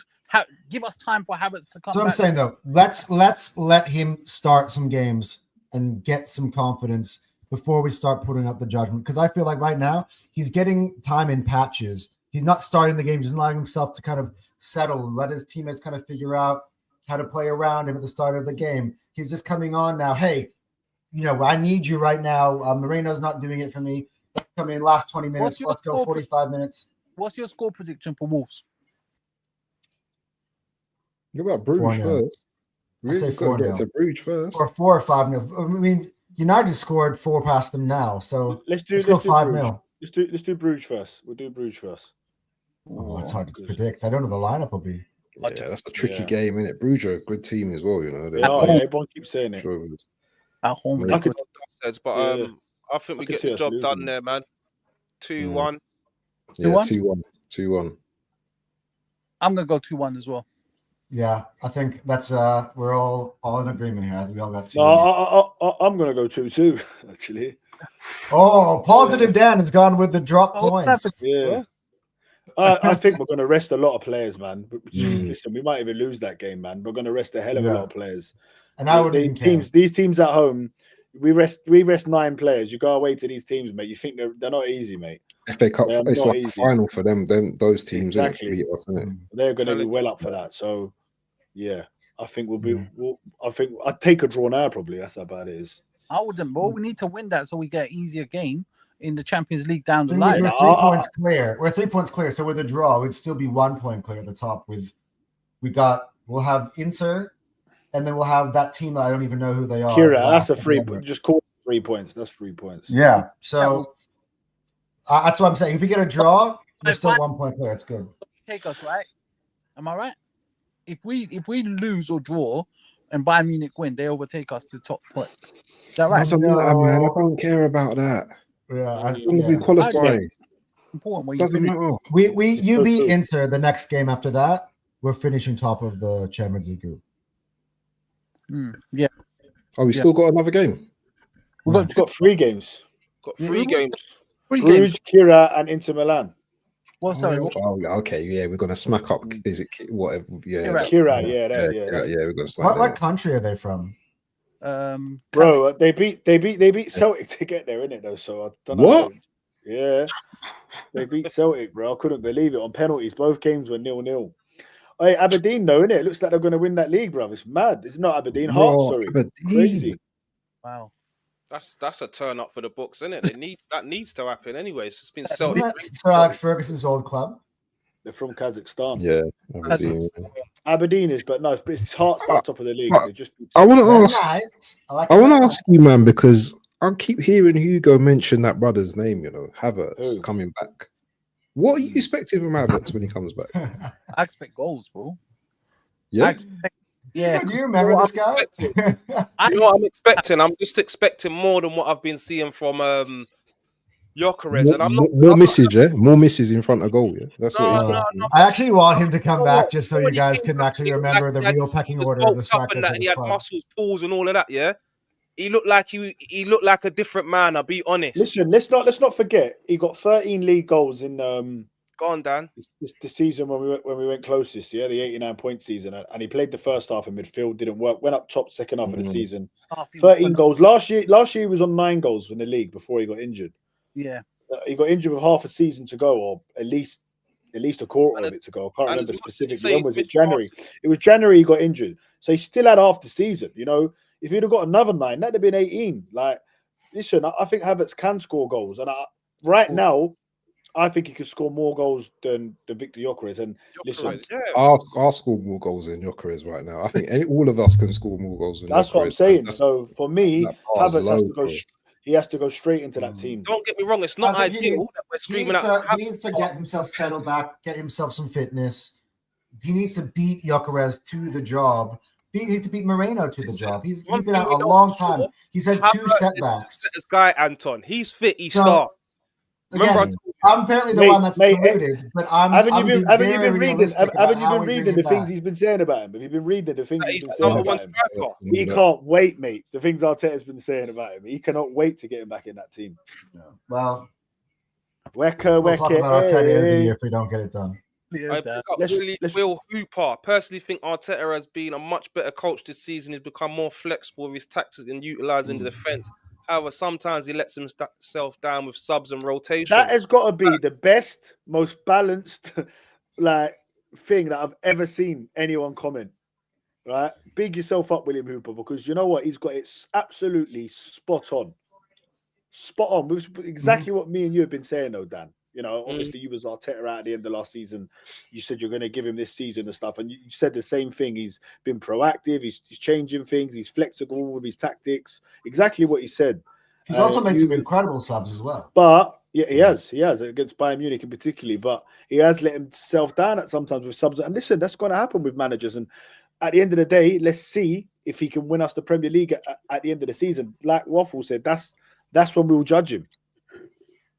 Yeah. End of the day, start Havertz, start Gyökeres. All this stuff will come back at the end of the year. Like what was the right decision? We'll find out at the end. What about Gabby Jesus? We haven't spoke about him. That first season he had, bro. I think he should play tomorrow, like at least come off the bench or something, because I think you guys need You to know get some what? minutes. He scored against Man Surprised. United, friendly. Yeah, I was surprised not to see him. Did he? Yeah. I was surprised not to see him play any part in the last few games. To be honest, because he was on the bench, wasn't he? He wasn't on the not this weekend. He wasn't Against Brentford. He was though, innit? Against Brentford. Brentford, he was. Yeah. Him He down. wasn't in the bench against Villa. Against Man United. And we've not put him in the Champions League squad for the knockout phase, have we? Even though Mosquera got injured, there was another place, but he's not been put in it. So, yeah, I mean, listen, we can't be relying on Gabriel Jesus to, I say, save our season. We're sitting on the top of the Premier League, to give our season a boost to help us get over the line. But look, you never know. If he could get fit. I think every player is going to play a part this season in some way. But even if they change one game, I think Jesus is a bonus. Big up, Jez. What happened to being always positive? You told me last time when we won when you was here. You said you're always positive. Big up, Jez, man. But big up, Jez. We will win starting the season. Yeah. Big up, Caps. I agree. I like Caps. What we winning, Caps? What we winning, Caps is my boy, by the way. Yeah. Caps has been making some good comments today. Yeah, Caps is my boy, man. Appreciate the love, Caps. Kroenke's out, Arteta out, win the dog out, stop this nonsense, North London. AFC always, you've gone back into that dark place, my bro. Didn't take much, man. You was balanced for a little bit, but yeah, you was waiting for this moment, man. Just take time. That's kind of what I feel like me and Dan bring to this. Like, you criticizing us for getting carried away, but you need us in these moments, because I feel like right now it feels like it's being made illegal to be positive, and we're just trying to point out to you the good stuff. To be positive. Stop talking nonsense. We're not allowing you guys to get into that dark space. We're trying to help you guys. It's been made illegal to be deluded and get carried away and say we're going to walk the league. Why is being now that reality's hit, you and Dan haven't got the same energy. It's a fake energy now that you're coming with. That's what it is. You ain't got the same energy no more. Yeah? Slow down. That's it. It's not being fake. It's going to be a hard Premier League to win. It is going to be hard to win the Premier League this season. It's not going to be easy. Yeah? Reality's hit. That's what's happened. It might be. You never know, mate. You never silence a man like that, Can I give you American? I will laugh if all of a sudden. I give you an American example. Bro, let me give you an American example. Yeah, like in America they have the prom. It's like when you get that fit prom girl, and you think you're going to the dance with her, and then she chooses next man. Bro, it's that fake energy that you like. Not the fake energy. It's that fake hope. It kills you, bro. You're at home then depressed. I actually used this exact same analogy this morning, right? But are you not depressed? Are you not sad when Arsenal lose? Then are you happy now because you're being proven right? Is this what happens with you guys? Bro, I'm depressed. You don't throw that at me, Dan. You're throwing at all of you lot. Throwing at everyone. You see what? Yeah, life's too short, man, to be stressing out all the time. You know what it is? You're more pissed off than me than when Arsenal lose, because it's such a big blow for you, because you've come up on this high horse that it's going to be such an easy thing. And now reality is hit. For me, I've built up a resistance to losing. It's been 21 years. Now you go. I want to get come. I'm expecting you go.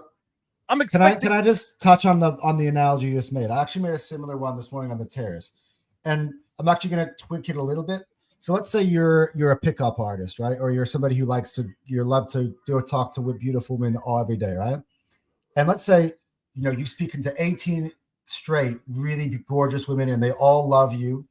Then one night you go up to a woman and she gives you the cold shoulder. She rejects you. Are you now going to frame yourself in the one woman who's rejected you, and you're going to forget about the 18 who loved you? If you mean that, you can go on and approach the next woman after that. And she might love you as well. You get what I'm saying? No, that's the way I feel. Like I'm not gonna. I'm going to. I thought I was the waffle gun. Yeah. This is therapy. Where are we going with it? I don't know about one there, Anton. I'm just saying it's one defeat. I'm just saying it's one defeat. Dan, you keep saying this. I'm still saying that we're going to win the Premier League. I'm still here, bro.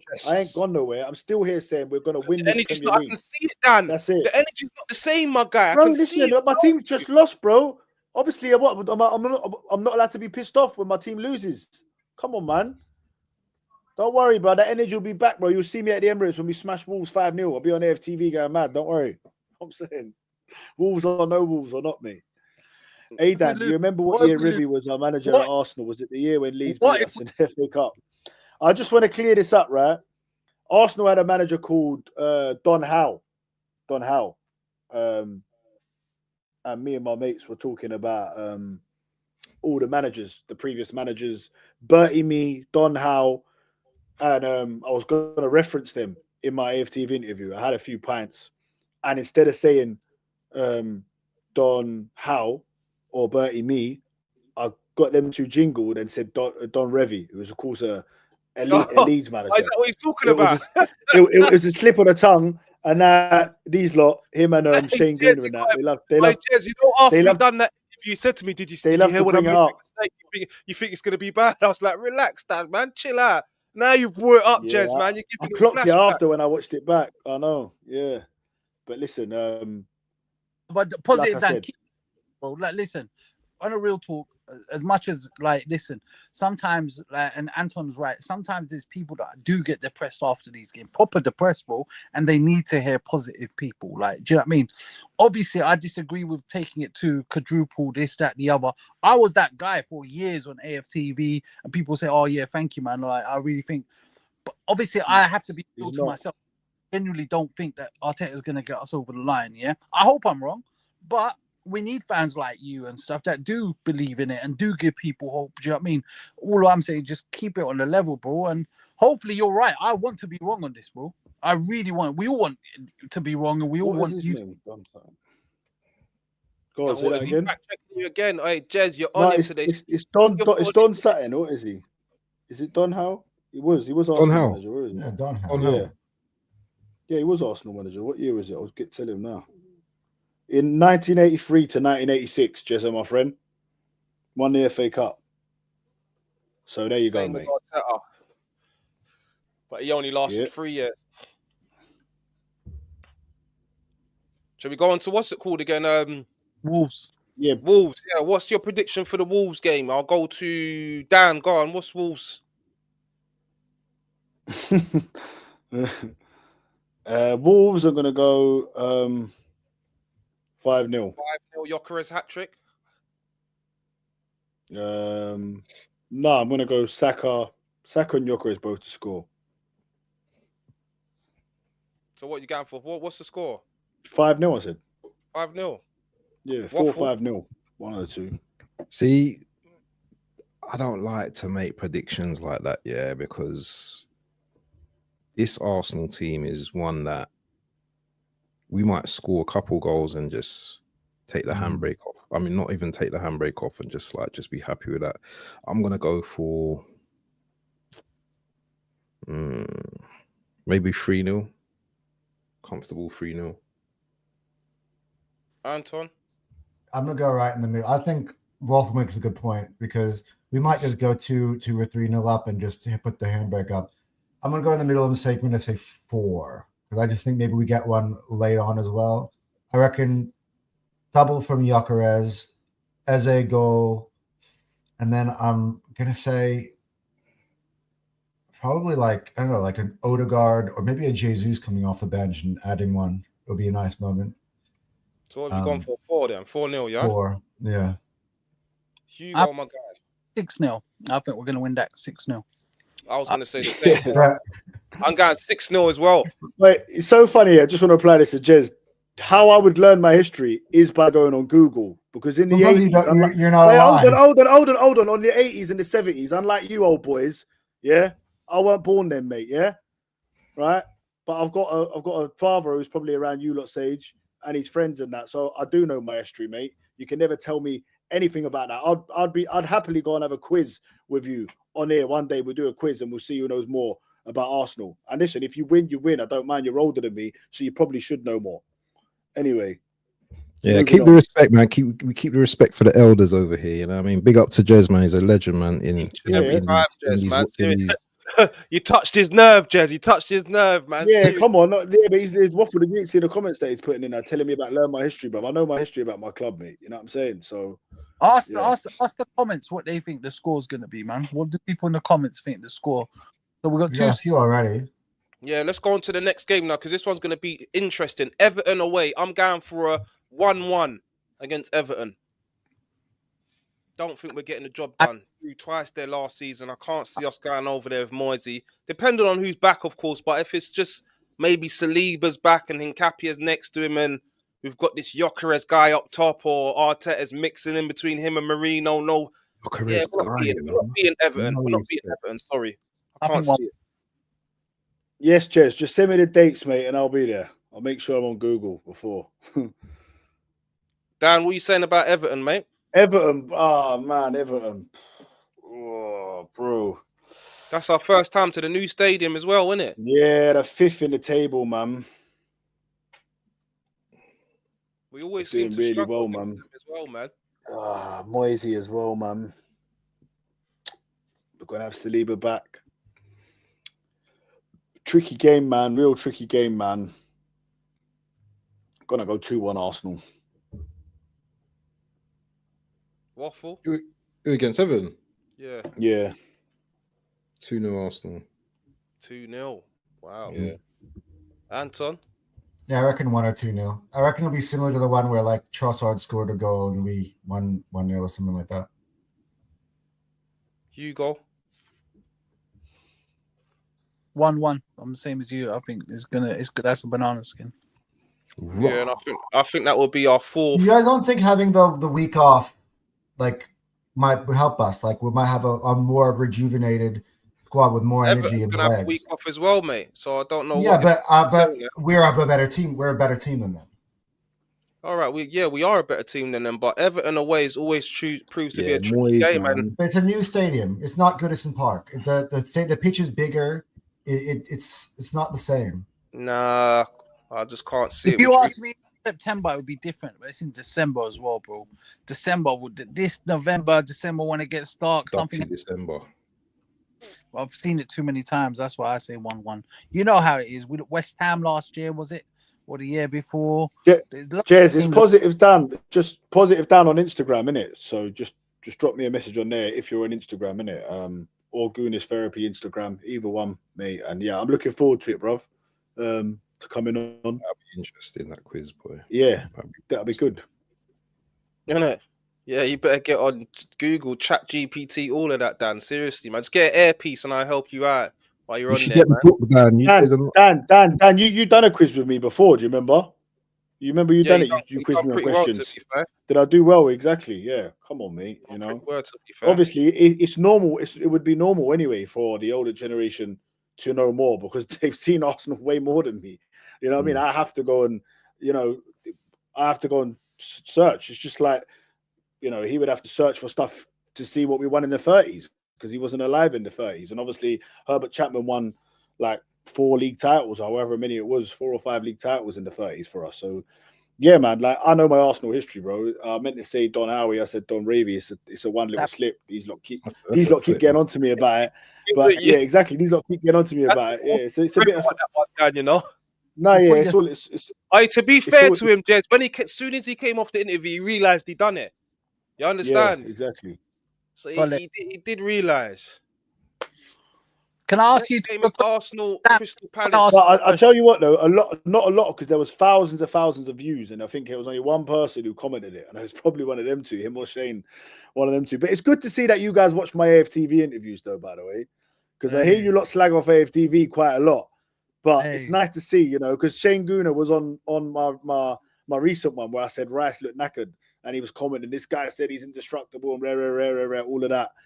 What I said is that Declan Rice wasn't injured when he made a whole video saying that he was injured for the Aston Villa game when he wasn't injured. And listen, I said he looked tired, he looked knackered. He's a professional footballer, If he's not coming off that pitch tired, then he's probably not giving 100%. Anyway, he won the George Allison, won the other two. There we go. So George Allison, there you go, exactly. Herbert Chapman only won 1 league title, is he saying? Nah, he can't have only won one.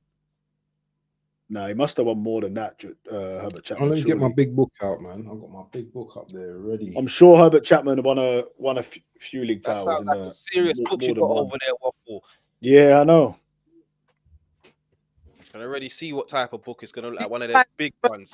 9, Michael Thomas goal. Wait, hold on. Look. He's asked me a question. Positive Dan. What year was we won a League and Cup double? And was it against the score? We won the League and Cup double in what one? The League Cup and the FA Cup, or I'll just do all of them. The League and the Cup. He didn't say double. Saying? What year? What was the last year we won the League Cup, and who was that against, and what was the score? It was in 1993, and it was against Sheffield Wednesday. We also beat them in the FA Cup final, mate. I was 2 years old. There you go, mate. Yeah. Andy Linnigan. Boom. There you go. You man, remember Alan Smith? Yeah, come on. That's my era, bro. Alan Smith. There you go. So Jez, what did I say? I said he won 3 or 4 league titles. Look, Herbert won three leagues. So there you go. You know, he did a 3-peat in the 30s. Exactly. That's why. Listen, there's a statue of him at the Emirates. There's no way he'd only won 1. Is that who you was referring to here when you said he won 1? Then George Allison won the other 2. Is that what you're saying, Jez? So I'm going to bring that up to you all the time now, yeah, Jez. I'm going to say Herbert Chapman only won 1 league title. Hey, you should ask Jez to show you his programs as well. He's got some flipping programs. I could imagine. Yeah, I could imagine. Hey, big up Jez though, man. Don't know. Yeah, we got to get him on. For some good years as well, you know, Jez. I've been watching your match reaction for some years, Jez, man. You've always been keeping it real, man. During my darkest days with this Arteta mate, guy, listen, man. you see, yeah, I know. I found that out before actually. I was very surprised that Herbert was at Spurs. I've sent Jez the link already, my bro. Like, these lot are on me, bro. Just want to put it out there as well. It's never been any disrespect. I've always respected all my elders, as you can see in some of my videos. I've got some of the old hooligans, you know, that are good friends with my dad who are interviewing all of that.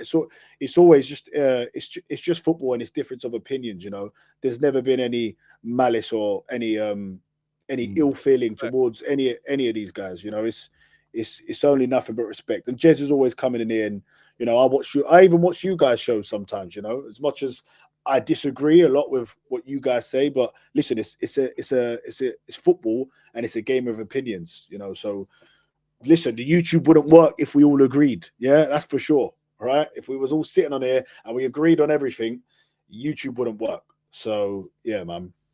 Next game, one of our most important games, according to you, Dan, because it's in the Carabao Cup, a trophy that we really need to be winning.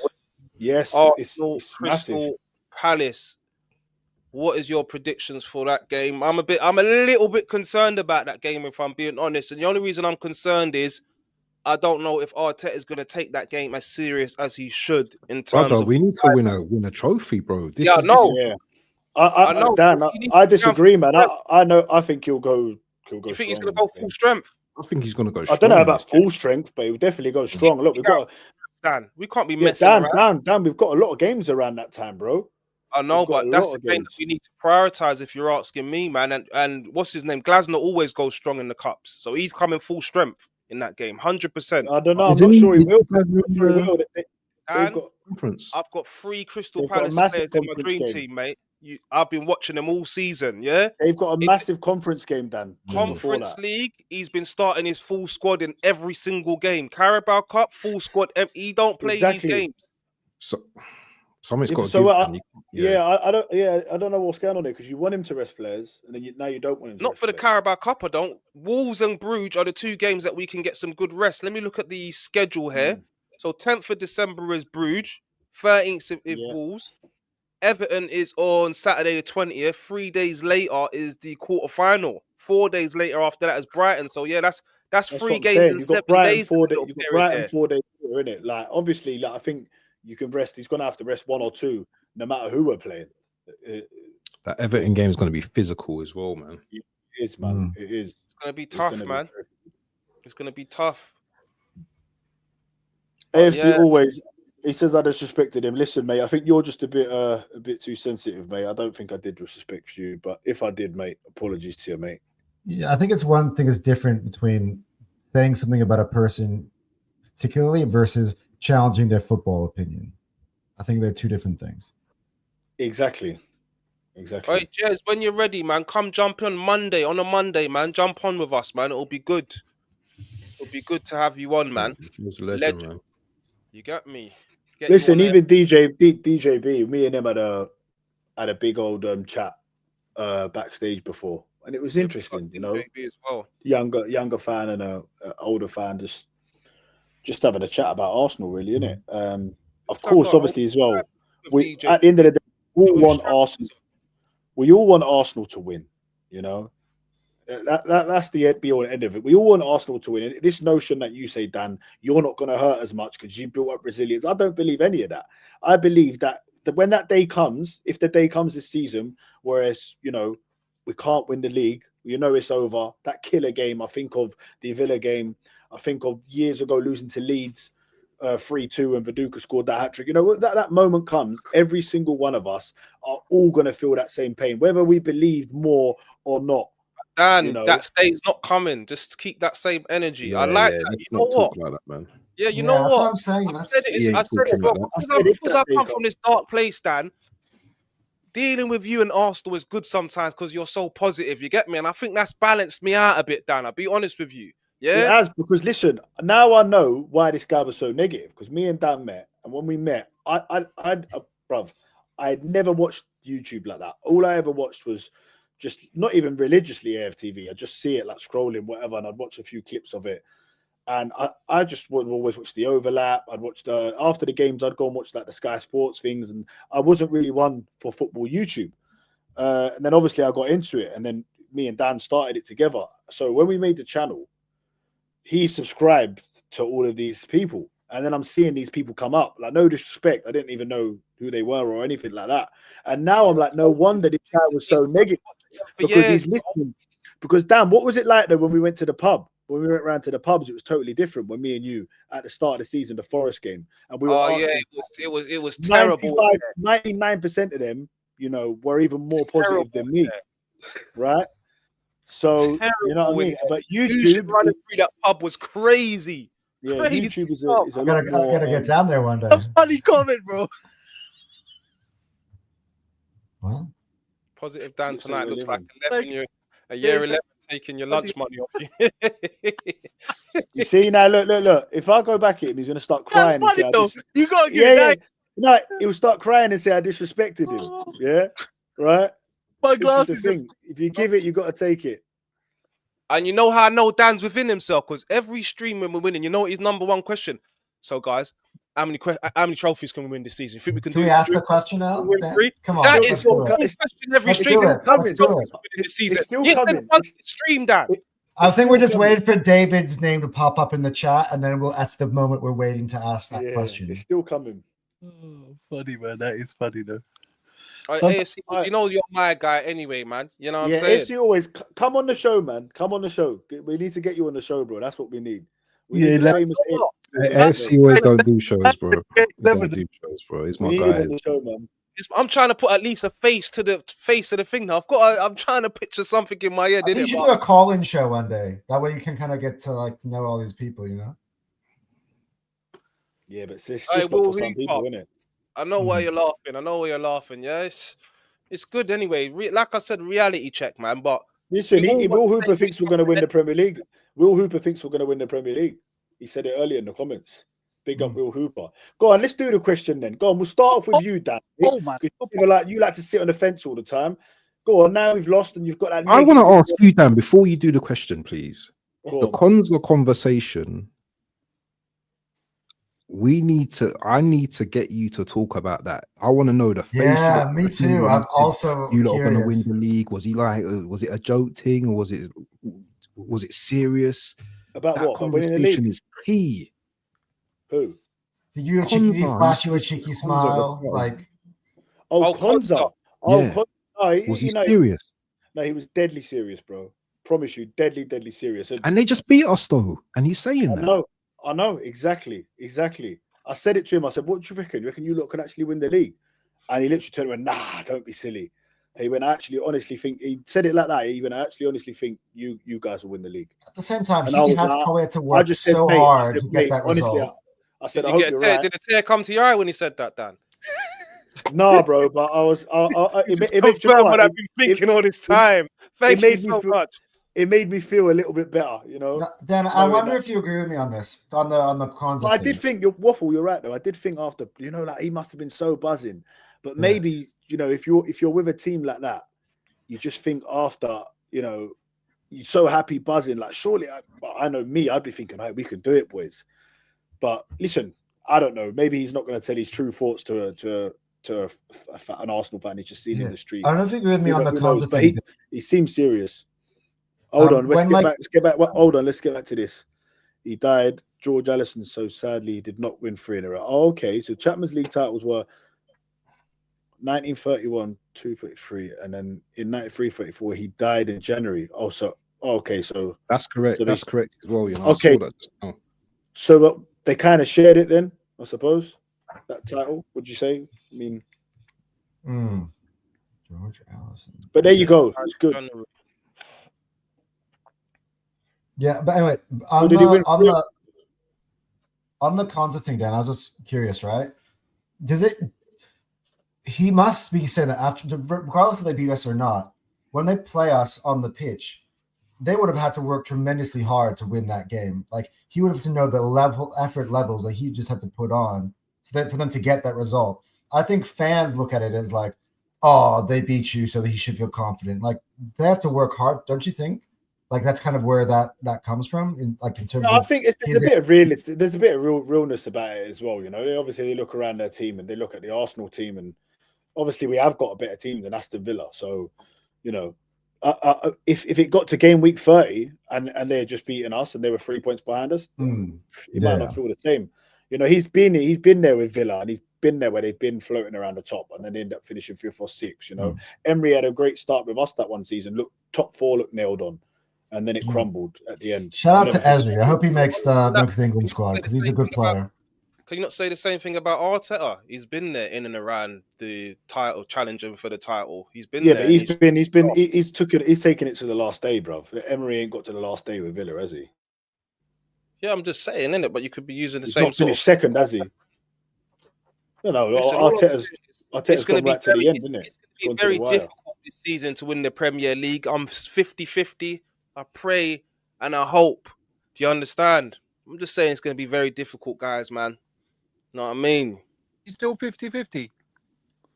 Yeah, I'm still 50-50 because he was an hour ago. Why would he change his mind in an hour? Maybe I've convinced him to go down to 40. no, I'm still 50-50, Hugo, man. Still 50-50, man.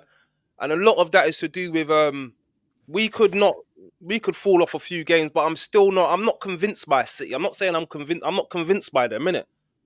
So this is what's key. Now, if we go ahead and we beat Wolves and City, if City go and beat Crystal Palace away convincingly, be very worried.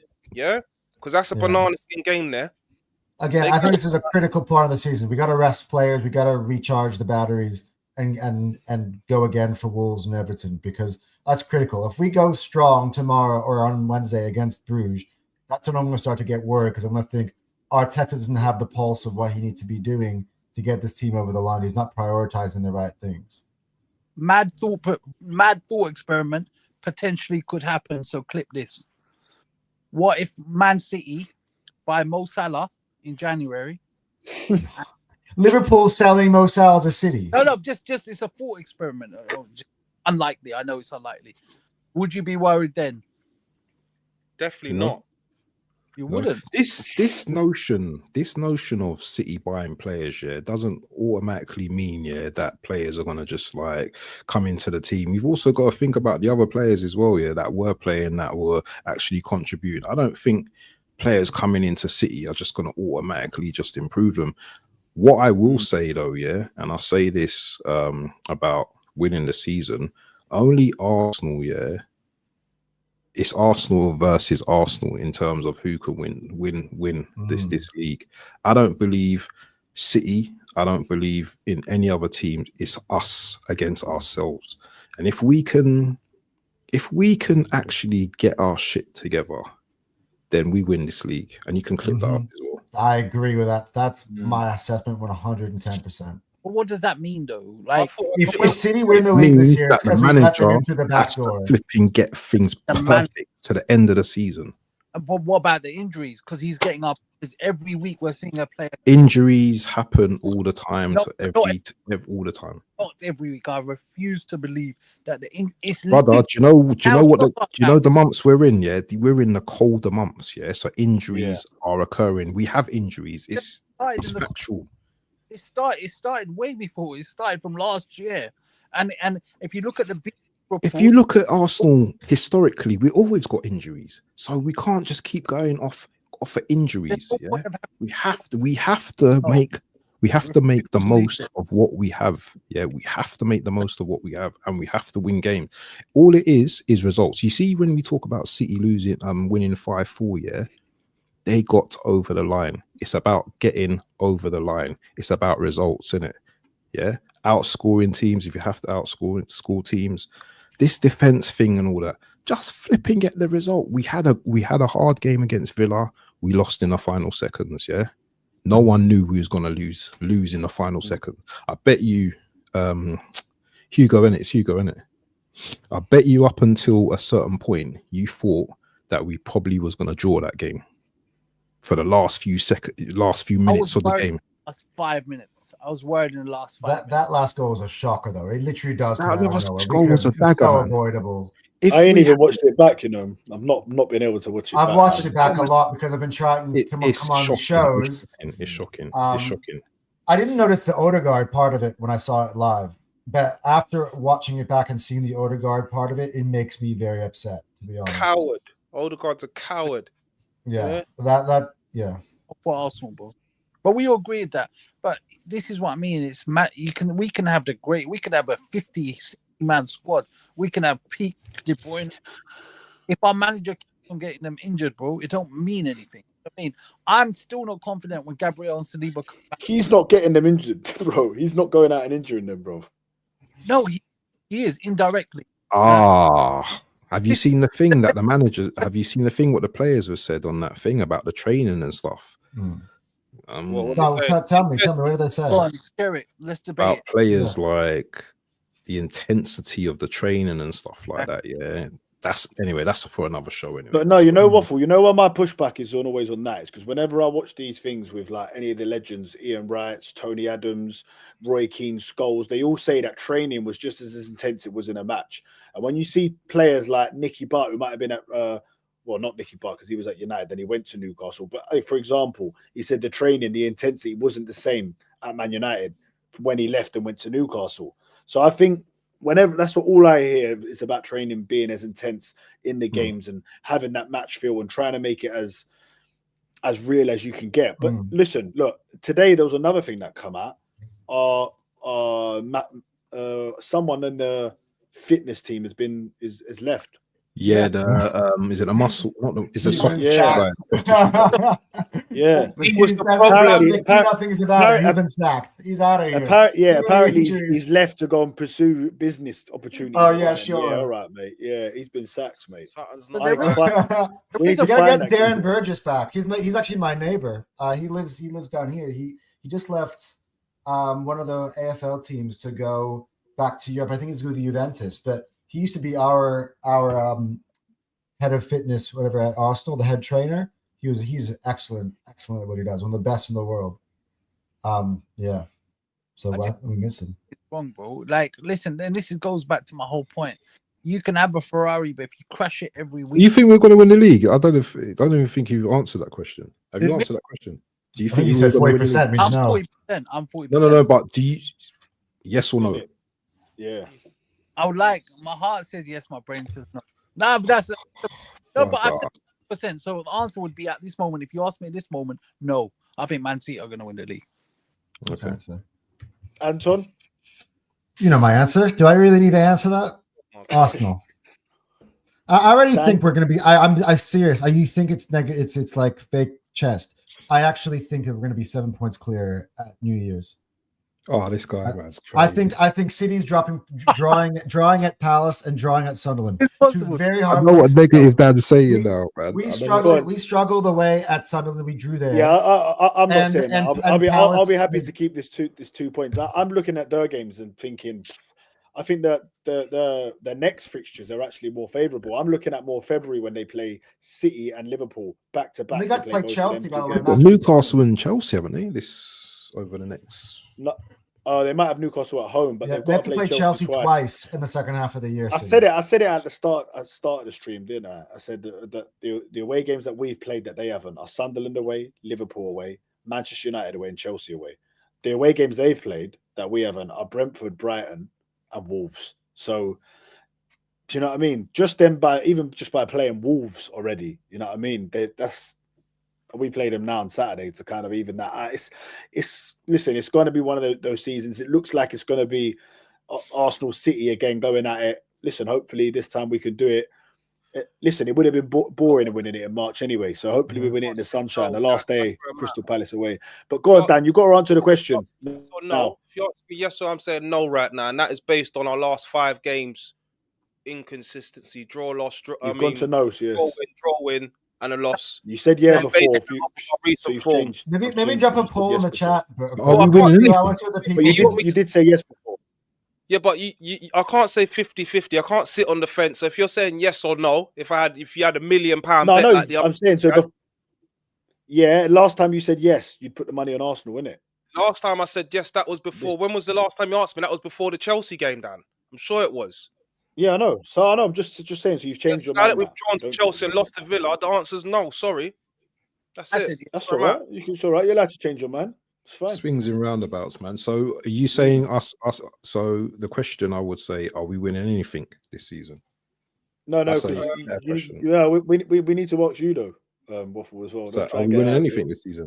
No, we're winning the league.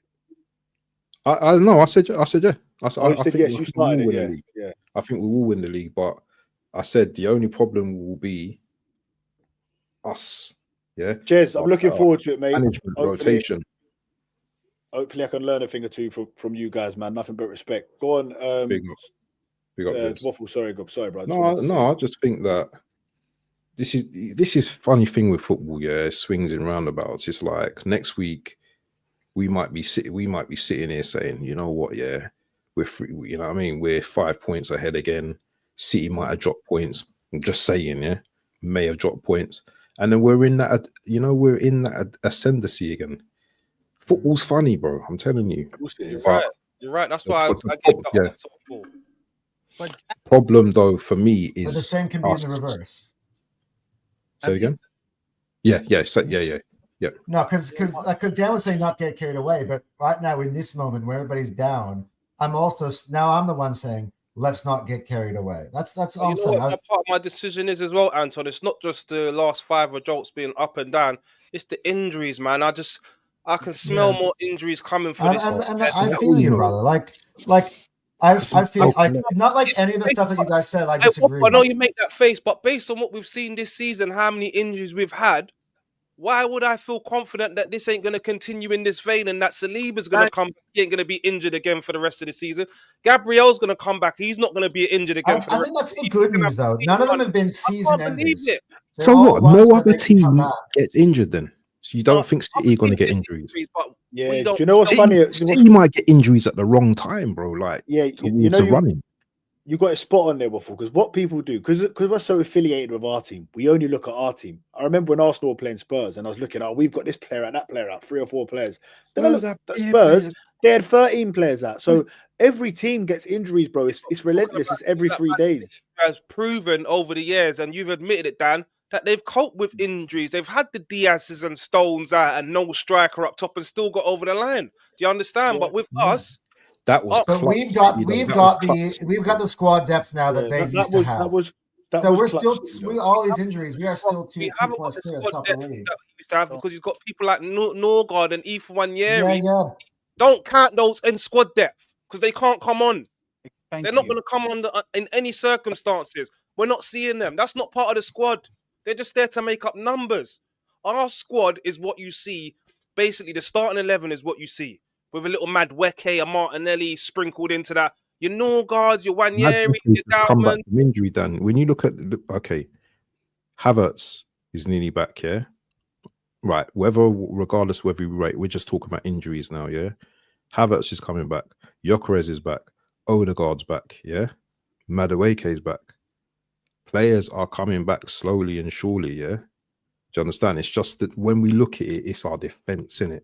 It's those centre backs. That's the main problem, is our centre back injuries. But players are coming back, so Trossard's injured. And that's another thing, Waffle. Yeah, Imagine not we had injured, a fully fit squad. Do you believe in this manager to pick the right squad and manage that squad correctly? Because that's this is another another argument. That's a very interesting question. don't- We're going to I have to don't see if think that we he got did that pick the luxury. right No, team. but he's got his favourites, so he's gonna. No, but the thing is, when we were winning, he was choosing a set team in it. He knew his defense. Yeah, his midfield were Rice and Zubamendi. It was just, you know, Saka was out, I think, at the time, or Saka was just coming back. Saka, Gyökeres, and Trossard. That was the best 11. So that was Actually, our it's a good best. question. Who is everyone's preferred best? I'm not need to take the host, but I'm just curious. Like, what if everybody was fit, where everyone's best 11 would be? I've just said it. I've just said the best 11. Saliba, Gabriel, Eze in the 10. Mori, Timber, Rice, Zubamendi, Eze, I would say, Saka, Gyökeres, and Trossard. I think that's the best balanced team right now. That's what I'll go with. I'd put Marino up instead of Gyökeres. No way. Nah. I would. Nah. I'd put. I need Hugo's channel, you know. I love Hugo, you know. Hugo's elite, you know. I love this brother already, man. Yeah, I reckon that lineup or Odegaard instead of Trossard and Eze on the left. Odegaard. The thing is, you gotta let this He's an older guard lover, man. Again, no, guys.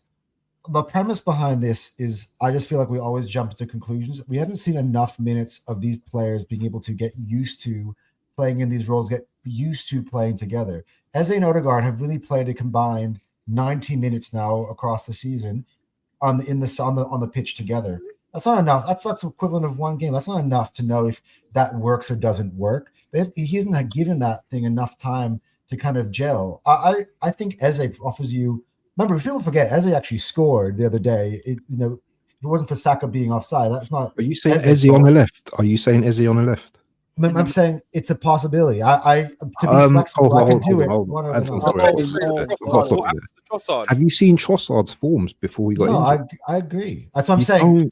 Both of those lineups. Like we made. Right. I'm saying either of those is wrong. I'm happy with Trossard starting and Eze in the middle as well. I also think that's all. One's like a 1A and 1B. Sometimes different games call for different things, and I just think both of those solutions for me, I would be happy with either of them. That's all I'm saying. I'm not saying that one is right and one's wrong. Into the team, that's what you're doing. Shoehorn him in. He can't get in the squad when everyone's fit. In my humble opinion, yeah. If that's the case, it's not a bad thing. That illustrates how good this squad is. I'm just saying that player for player, if I'm having my best players on the pitch, I'm going to try to have Eze on the left and Odegaard together to see how that works. If it doesn't work, then it doesn't work, and we go Trossard and we go Eze. I'm just saying that I want to see it more. I want to see Trossard. Right, exactly. Cap says that. The way what Cap just said before, Eze can play left. Can you pull that one up? Actually, I'm pointing Capie left back actually instead of same as well. In some games, this is where you change. This is where you change up the team at times. Yeah, I agree with you. Yeah, for me, I think for me personally, the Jewish, I need to see more of Hincapié, and we will see more of him. Once I see him from a solid 10 games, I can make my judgment. But for me, the jury's still out on Hincapié. He's good defensively, but on the ball, he's looked very shaky, man. Even for that goal that he doesn't have the luxury of being able to play his games at the same time as Saliba and Gabriel. What does that mean? I think he's right now. He's kind of left out. He's been thrown out into the deep end right now. He's playing in that back four right now. He doesn't have that solid partner next to him to give him that stability. He's been bad. I'm saying on the ball, he needs to work. That goal against Villa, the ball's gone out for throw. He should have kicked that up. Yeah, I agree, but I just think that sometimes for some of these players, they haven't been given that especially you can copy that partner for him to kind of build off of and get more comfortable in this team. He's going to throw in the deep end. That's all I'm saying. All I'm trying to do is just trying to give you guys more of an illustration of what's going on rather than just going full on criticism on everybody and and having final All right, judgments on everybody. Hey, Waffle, based on what you said, Lewis Skelly's done then. guys, basically. before we go on.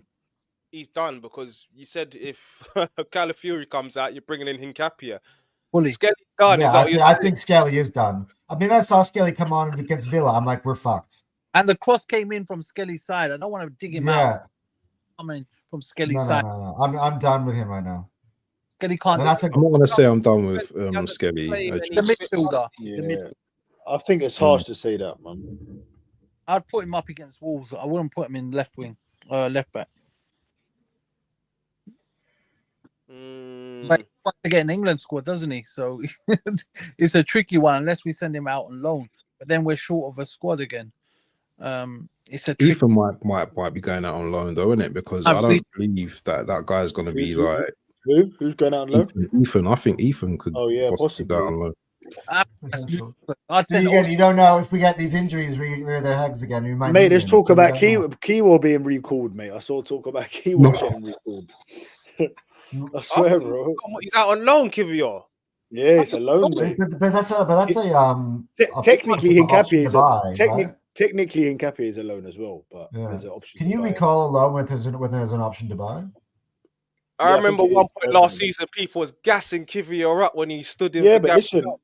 listen, he did a great job though. against Madrid, he played well. He was decent, innit? It was good. He was Let me more than ask you a question about Talk Sport. Yeah, Martin decent. a lot of stick for making Odegaard man of the match. This morning, still. Man of the match, Odegaard. No. He wasn't That's man of the crazy. match. I But can.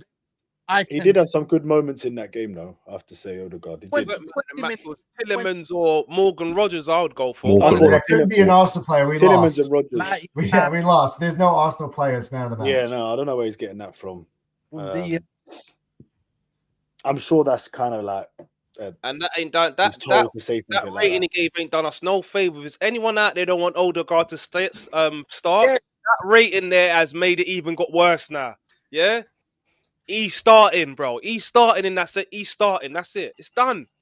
Eze, you're done. Remember, I told you. Well, let's see. That's sort of the logic I have about that 11 because I just think that Arteta just going to start Odegaard. So like, I want Eze to be playing football. I like in that case, I'm starting Eze on the left just so he's playing. Stop this left. Oh no! Eze But if can't Odegaard's start starting, where are you putting him off the bench? don't need to start Odegaard. He's starting 10. Yeah, No. But I'm saying if you have to listen to the parameter. We know that I'll go back to Arteta it. loves Odegaard. If Odegaard's starting, he comes on then for the 10 position. I don't believe he should be on the left. I agree. Just for having him on the pitch now. No, I agree as well. I think Trossard. That's Trossard's left now. Arteta knows now. That's what, like I've been giving Arteta credit. Arteta knows now that if Trossard fit, he's starting that left wing. I don't think But he's. Dan, you were saying that you wanted Odegaard to come back in the team before Eze got that hat trick, weren't you? I did. Based on what we had seen, come on, Waffle, don't make that face. Based on what we had seen before then, I said Eze has not done enough to solidify his place in his 10 to say when Odegaard comes back, this is my position. So, Hey, Waffle, Yucker you gets know a hat trick on the weekend. Hey, What's your Waffle. position? Hey, I'm Waffle, you serious. know what's so funny about Dan, yeah, is that sackable offense, Arteta, sackable offense, right? Buying Kai Havertz 65 million. Now he's like, hey, brother, I want Havertz back in the team. Odegaard should never play for Arsenal. Not good enough. Before that Tottenham game, I want Odegaard back in the team for Eze. I would have said it was nice to see what he is, but now we've seen what he's about. Sorry. Seen enough. In and out. He's not given enough freedom, man. I don't think so. Anyway, Who's not given enough freedom? Eze. I don't think he's given enough freedom, man. Caps has got that right though. He Caps did speaks left facts quite now, a bit for them. That's why, yeah. Well, you that's why could be like attacking midfield left though, innit? It wasn't like a left. Yeah, it's a Yeah, left it was 10. like- It's more or less inside. Yeah, it was like three like that, and then Arteta in front of them, innit? But he Yeah. can't. Caps, he can't. He's not a touchline winger, is he? Arteta doesn't. No, he's Balls not. But Trossard's not a touch-led winger either. I would say Trossard's quite intelligent with his play, though, isn't it?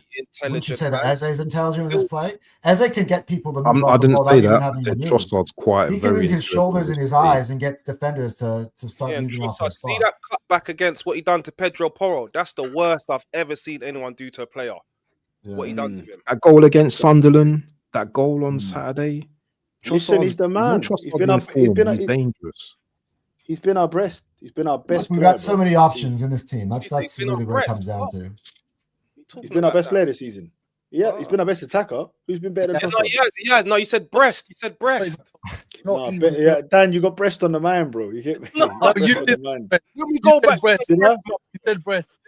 I've got breast on my mind, my brother, man. Seriously. I actually gotta say you did say breast. Did I? I've got You chicken in did. the oven, You innit? did. Yeah, And that's Dad, not you know I'd never steer you wrong. I've always got your back. You did say breast. Yeah, That's come on, man. That's What do you think about Zubamendi, man? Does Zubamendi have to Not hold good. Brents at some, or does he have to Not play good more enough. time? Not Huh? good enough. Not good enough. For me, Zubamendi, he's been decent, breaking up play, keeping things simple. But in terms of controlling the midfield, if it wasn't for Declan Rice babysitting him, yeah. Is he a midfield controller though? Is he a midfield controller? What is he? What is he then, Waffle? What is he? What's he been brought in for? He's I don't not a know, because DM me and Dan destroyer. gave him the name Zuba Maestro, yeah? And we haven't seen that yet, Dan. Be honest, have we seen him be the midfield maestro that we thought we was getting? No. He hasn't been that. I think he's been really good, bro. I disagree. Yeah, I feel like huge. A lot of people think he's been outstanding. I reckon he's been one of our best 4 or 5 performers on average throughout the whole season. Oh my gosh. Nah, Dan, you're being harsh now. He has been okay, bro. He's not. He's been decent, man. He's been decent. That's about it. But it's the mistakes. Then, on average, who are you say are our best 5 performers this season on average, like per game? I'm curious to know. Zubamendi's not in it. Well, tell me who. Tell me who. Do you not think he's been the best out of all the signings though? Zubi, yeah. Best of all the signings. Well, they've been very underwhelming. Who have we brought in? Yeah, no. Zibi definitely has been the best. Yeah, best. Madweke. I'm giving it to Madweke. No, Madweke. I mean, come on, Eze scored a hat trick. I mean, I'm giving it to Madweke, bro. No, bro. Madweke, what are you talking about? Goal against Bayern Munich, assist against Brentford. One goal, and he's no, wasn't it? Just Ben White was it. Eze scored a hat trick, so Eze is. I'm just not rating Zubamendi. That's it. I'm not rating Zubamendi. You men can rate him. I don't think he's good enough. I've got to say something about Madueke, bro, because now you've stirred me up, bro. I think Emery's better than him, bro. If you asked me last year, would you rather have Emery or Madueke? I'll say Emery all day long. But our manager decides because he's bought Madueke, he has to play him. I don't mind Madueke coming on, but let's be honest, his crossing is poor, bro. His decision making, his final product is awful. I see that in the comment caps. You're trying to tell me Zubamendi's been a better signing than Eze. Is that what you're trying to tell me? Yes. You know what's funny? With all the dribbling that Madueke does, his one goal is comes from a cross. Zubi's been a one-touch finish. No, he's a passenger. In the big games, he's gone missing. Yeah, Champions League games, he's been good. Premier League games where it's got sticky. Where has Zubi been? Bro, where was he against Villa? What 2 main defenders got? Zubi was clearing up. Zubi and Rice destroyed Bayern's midfield. Absolutely took him to bits. Zubi does that dirty. Just 2 weeks ago. You don't get shots against Arsenal because Zubi breaks it up. He does these little bars. There is a lot of, listen, these players, you're right, Hugo. They do a lot of stuff that goes unnoticed in games. Yeah. These players, they do. Dan, you said you didn't think Rodri was that good, and then you realized when he was out of the team. Who said that? You said what? One of the biggest downgrades in the squad is from you didn't realize to Norgard. It was for Man City. Yeah. That's what I said. I said I didn't realize how important he was for Alan Man City. Dior, yeah. Hey, Gal of my boy. Big up Egal. Big up Egal. Egal will tell Egal. Egal, you're not being there right now, Egal. Positivity is oozing through this place right now. I'm telling you. It's crazy. Send Egal the link because we need some of that Egal energy in here. Egal, message me on Instagram, my bro. Positive Dan. We need to get you on the show one of these times, please, bro. Hopefully we'll get him on when we get Jez on, innit? That'd be a good clash. Who made up the best squad? Because I'm hearing best squad, then I'm hearing disappointing signings. What is it? Do we have the best squad or those are two different people? The best squad is me. The disappointing signings is negative Dan or realist Gooner up in the top. When did I say What? Two What? different. You literally said it 3 minutes Has ago. been disappointing. Gyökeres has been underwhelming. Am I All right. lying? All right, Yeah. Zubimendi. Has he been disappointing, or am I lying? Have a good No, sleep, he my bro. has to the standards of what we thought he has been. But I'm Okay, I'm just down by the stature and what the pedestal All I right. put these players on. All right. You remember we done that A to G thing that we was doing on your show, A Anton? to F, A Yeah? to F, yeah. A to F, yeah. So Zubimendi for me has been underwhelming. He's not the maestro that I Give thought I a was rating. getting. Give it out of 10. What do you think Zubimendi's been? For me, he's a 7. For me, he's a I'll say 6. I think 7 is fair. 7 or 8. 6. 7 or 8. Yeah, even 7. You remember that volley you scored negative, Dan? Yeah, and that Yeah. header. I was there live and direct, bro. Good volley, man. Oh, our goal of the season, bro, so far. No. But It's not our goal of the season. Stop that. Well, It I was mean, the goal of the Trossard against season. Sunderland. That was. I don't know. Really, I think And Well, pick Trossard one of those Sunderland or 3 that Eze Martinelli ones. goal. But the Zubimendi one was up there. I'll give him that. it was, yeah. Pick one of those 3 Eze ones as well. The finishes were absolutely nice on those. You know what I think it might be as well? I don't know if he done what he done, but you know I've always been a big Partey defender, man. So I'm trying to say, so for me, Zubimendi coming in, he's not an upgrade on my boy Partey. For me, Partey can't be What about Mosquera? non-footballing reasons. Mosquera. So anyway, we had to move on from him. So I'll give him I'll say 7. Excellent. Mosquera's been brilliant, Yeah, bro. it's been brilliant. Mosquera How many has. games has Mosquera played for us to be saying that he's been brilliant? Everyone smash the likes. Dan, he has been fantastic, man. He's been brilliant. When he came in for that Liverpool game, I thought he was excellent. He came on the Liverpool game, didn't he? He came Yeah, on for he did Liverpool. after He 4 conceded a minutes. goal, my friend. All Leeds. He's come on. Nothing, it's a free kick. What's he supposed to do? Go and save We it. didn't win the game, innit? No, We didn't come on, win it. listen. We He's didn't been win a- it. I'm Yeah, not. he's been a Listen. great signing. You can't say, listen, 13 He's been a million good pounds. signing, but has he been tested, guys? I keep saying Yes, this. bro. I How think many he games was has he thrown in played? at Anfield away in the first 20 minutes of the game. How many games has he played? bro, you could just do the eye. Four? Quite a few Be games. a player. There's a About hell of a 4? There's no drop off when he's I haven't in. saying he's been poor, but to say that he's been Listen, brilliant I'm and telling you now, fantastic, if he was that's playing at taking it Villa, far, bro. if he played at Villa, we wouldn't have lost that game. He's the I agree second too. best Oh, signing. stop that. Dan, I've got Dan. I'm gonna leave you to Mosquera. wrap up. Yeah, All hell Mosquera, top defender. He's been good, Dan, man. Dan, I'm gonna leave you to wrap up. So I've got to go. But listen, I We want to say thank. we shattered. We'll wrap up now, innit? Let's wrap up Yeah, the it's show, man. Long show, boy. It's a long yeah, shot. yeah, Yeah, long Waffle show. said Three All hours. my points hours, across, he's on though. 2 hours and I 40. got all bro. my points across, Waffle, didn't Did. I? I told He you it was did, gonna be a long show. he did. I said positive Yeah, Dan. big up Roxy. That's my boy. I'm manifesting it. We're winning the league this season. Yeah. Come on, you goons. Big up, Big Roxy. up. This chat, make sure you follow Waffle Don. Tell them how they can check out your channel, my bro. Yeah, you know how we do, man. Waffle Don, daily shows, you know what I'm saying? Yeah, 1,500 videos, and we're still going strong, people. Yeah, Waffle Don, all one word. Just come and join me, man. Come and subscribe, do a like, whatever, man. And hopefully, I'll be invited back to this show again. Definitely will, bro. Definitely will, man. 100%. And if you ever want us on yours, let us know as well, man. Yeah, man, definitely. Anton, how can they find you, my bro? To find me on Hotsport, we're going to have the tiers now coming out this week. So very interesting one now that Arsenal have lost. Are they still top of the tiers? So we'll find out. I know you guys are going to have a guess of that, but we'll see. And then, of course, Thursday nights, I've got Fire Them Cans with Cal. You guys know Cal. He's been on the show before. Yeah, so go, guys, check that out. It's actually really growing, having a lot of people on the lives recently, and I'm really grateful for that. A lot of the guys from this channel coming across too, so I appreciate that, you boys. So, yeah. Last but not least, Hugo, my guy. I'm just happy to Big be up.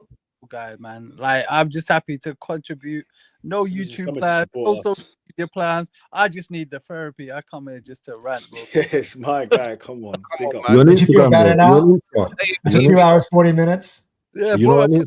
I swear to God, I feel better, bro. I was so frustrated. I messaged Positive Dan. I said, bro, put a show on, please. I need to fucking think. You know what? Yeah, You boys need to bring like notepads as a shtick, Therapy, just my look bro. like you're actually doing therapist work. You know?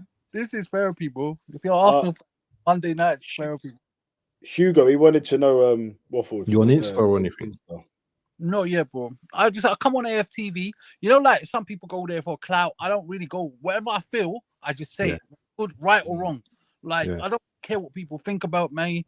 For me, I love Arsenal. I love to be around other fans, whether I agree with them or not. Bro, we're all one family. You know what I mean? And I love like talking 100%. about Arsenal. It's in our blood, isn't it? So Yeah. I just love it, man. So that's why I just come on these shows. Well, so. you're not on. You must be on Insta though, Hugo. Nothing. Nah, not really, bro. You know what I mean? I said not really. He's got that little secret account. To watch. Come on to you, Yeah. bro. Come on, bro.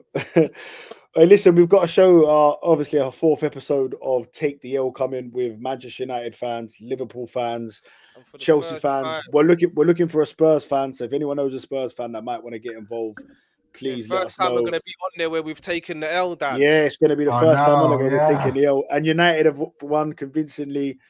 So yeah, bro, it's going to be a difficult show for us, but that's why we got to unite together. And yeah, vamos. This is one for you, Keep- AFC always. King Arteta, just for fun. Keep believing. Keep believing. Keep believing. Come on, Are you giving up on this title race? Over my dead body. Over my dead body, right?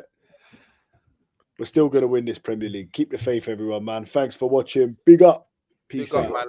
man. Hit that sub button, bell, all of that good stuff, man. Love. Appreciate it. Oh, one sec. They've got one more. Let's just read this out. What's your thoughts on what Salah said? And also, oh no, this could go on We long need though, another man. half an hour. Yeah, we need another half an hour on that. But yeah, we'll save it for the next stream, I think, because yeah, that's yeah. Saudis, guys. Salah might not even be at Liverpool by the next stream, boy. Yeah. You never know. But- No, I think that's it. I think he's played his last game as a Liverpool player, honestly. Mm. It'll He's be a- some L something in Saudi by January, I think. Yeah, I think so too. And I think he was in the wrong to come out and say that. You're getting 400 bags a week. You think you can come out and do that, man? Just relax yourself, bro. I think they buy Semenyo to replace him. That's what I think is going to happen. Well, City wants Semenyo as well, apparently, isn't it? Yeah, but Yeah, I think everyone Liverpool, if they're selling Salah, they're getting ready for Salah, and Semenyo's got a spot right there. He'll play with Isak, he'll play with Wirtz. It's kind of like a new. But are they going to trust Generation this Liverpool manager with side. more money? That's the I don't thing. know if that's to do with Both of Slot. them are I think endangered. regardless of Slot or somebody else coming in, Yeah, because I think someone like Semenyo, I think whoever comes in, they're going to know they've got a good player there, aren't they? Yeah. But yeah, listen, big up. Thank you for watching, everyone. Make sure you smash the likes. If you're watching it on the replay, drop us a comment. Big up. Peace out. Big up. So yeah.